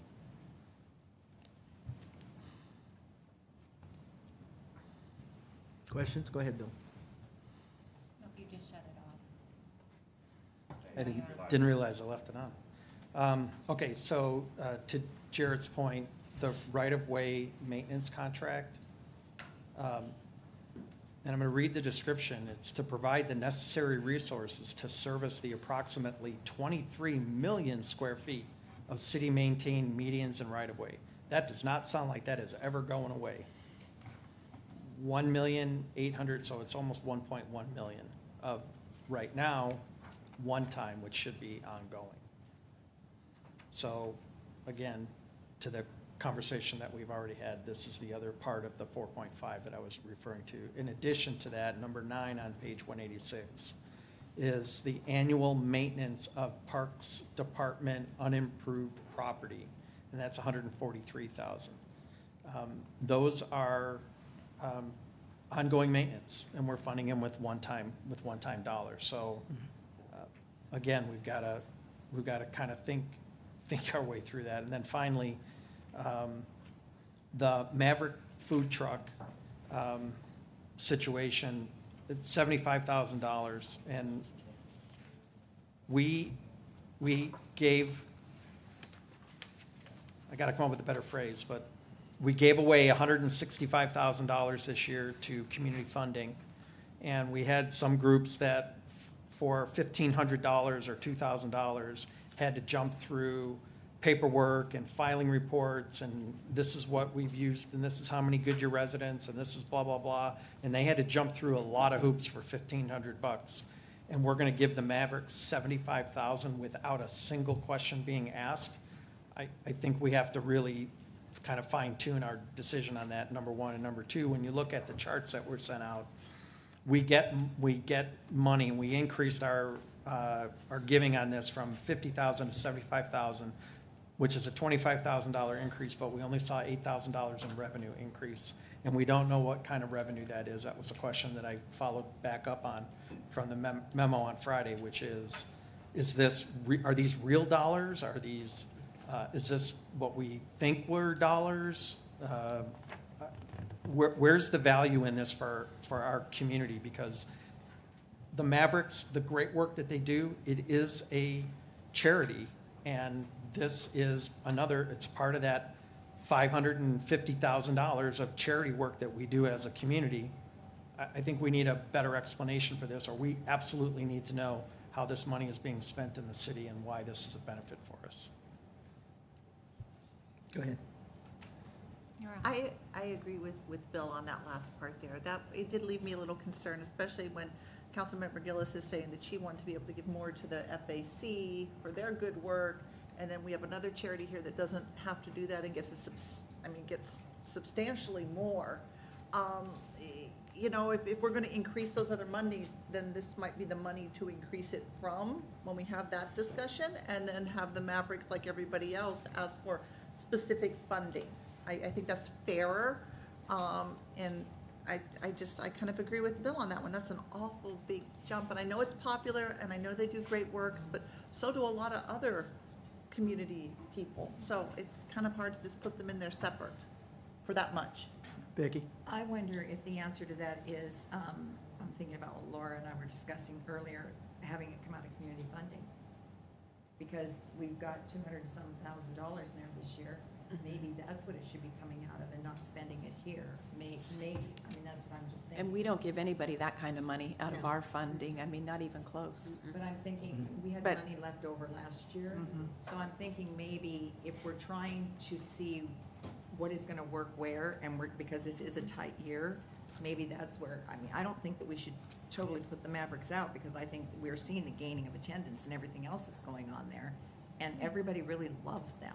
We're seeing more, they're doing more and more and more, and I'm thinking, we don't wanna just say no, but I'm thinking, is there someplace else where we can put them?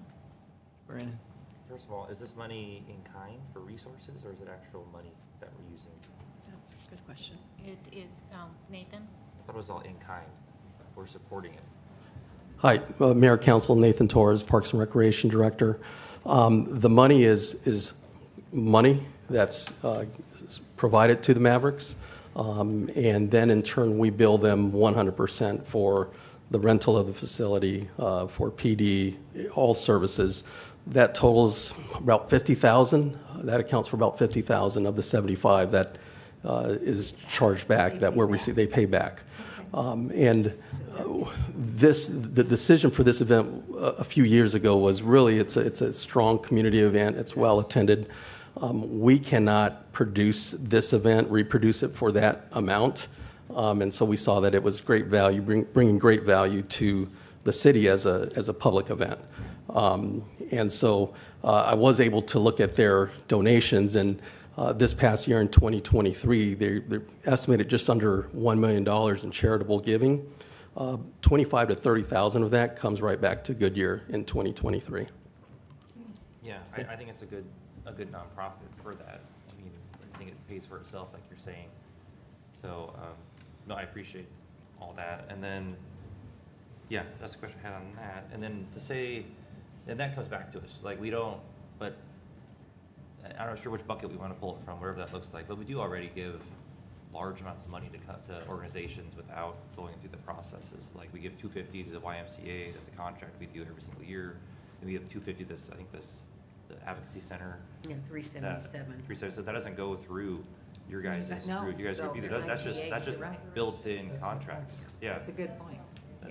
That's stuff that we don't even, you guys don't even see. So there's other things like that out there that are large amounts that. So we don't other even- places we could get it, is what you're saying. Well, I'm just saying it's not unheard of that we give this much money to organizations. This one at least, YMCA does, we don't get anything back from the YMCA or the Advocacy Center, I don't think. It We're use- required to. yeah.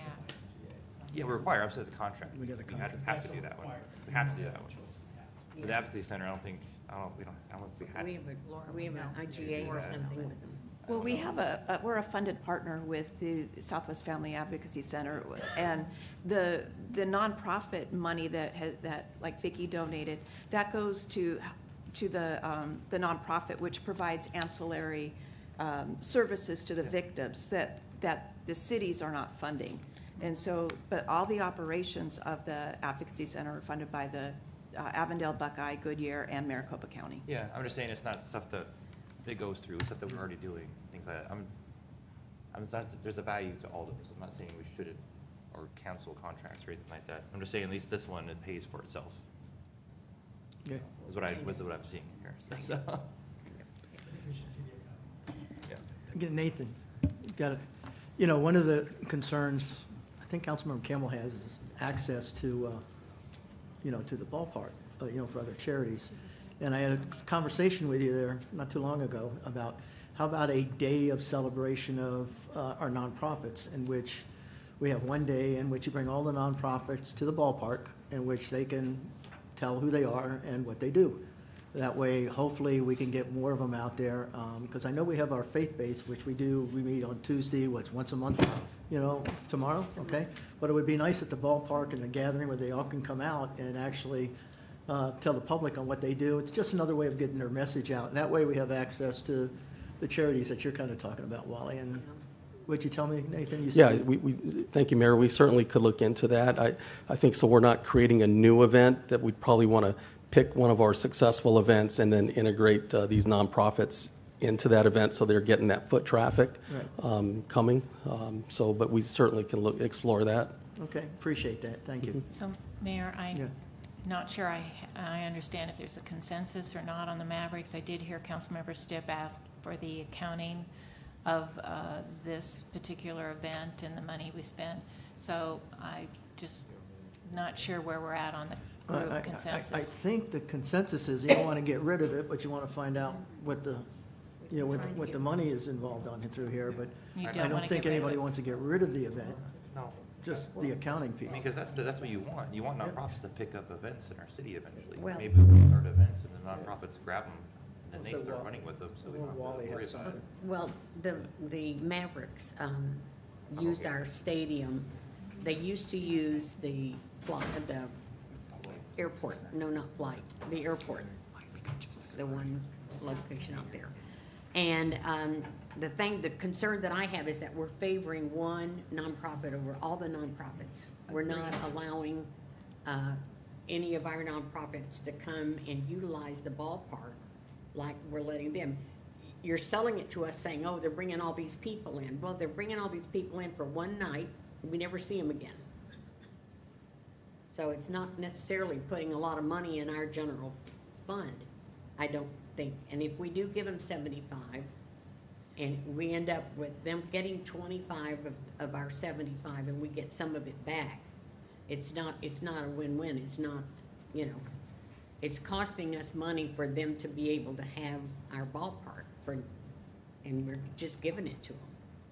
And I wouldn't have a heartburn if they kept the money in the West Valley, but they don't keep the money in the West Valley, Nathan. You know that. Yep. It goes all over. And they're a wonderful organization. 100%. I was able to identify 25 to 30,000 that was specifically here to Goodyear Yeah, they give to our food bank, nonprofits. and they give to assistance in healthcare, and they might give to the Goodyear Little League, I don't know. But I'm just saying, it's not a Goodyear charity. It's a West Valley charity. And then they also give into Phoenix and Mesa and Chandler and Queen Creek and all of those. Correct. So I just don't like giving them the ballpark for nothing, especially when I paid for the autism kids to be able to walk around the ballpark. I don't think that's fair. Go ahead. So maybe we look at either a different funding path and we'll provide the accounting. That's fine. If, I didn't know if there's any more questions on this particular one. We are approaching 6 o'clock, and I know what I look like right now, and I'm getting tired, so I would, Can we, what's after this? we have Public Works, we have the enterprise funds, and then we have the CIP. Can we break it right here, everybody? We got 4 hours in and pick it up Friday, but we got to be careful because there's, 3 of you that are going somewhere. They have Oh. another one set up for Friday at 1 or 2? Friday at 1 o'clock. No, you can't make it? You can't make it? They just put that in here last week. Nathan, I have a question, if you don't mind. Can I ask one more question? Yeah. This is about the, We got leadership list. we have leadership It's that list. night. But it's at night. The Goodyear Rec Center, the weapons, whatever we're gonna do, are we making the kids go through that metal detector anytime they come in the building, or is it just select times?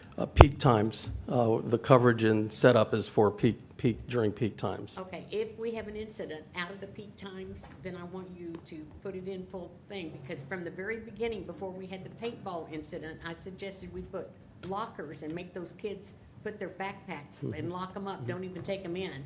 And then the next thing we know, we were shooting them with the paintballs, and then they're doing this, and I'm really concerned, because I'm more concerned about our staff being safe. And, some of those kids are pretty aggressive and pretty big. Yep.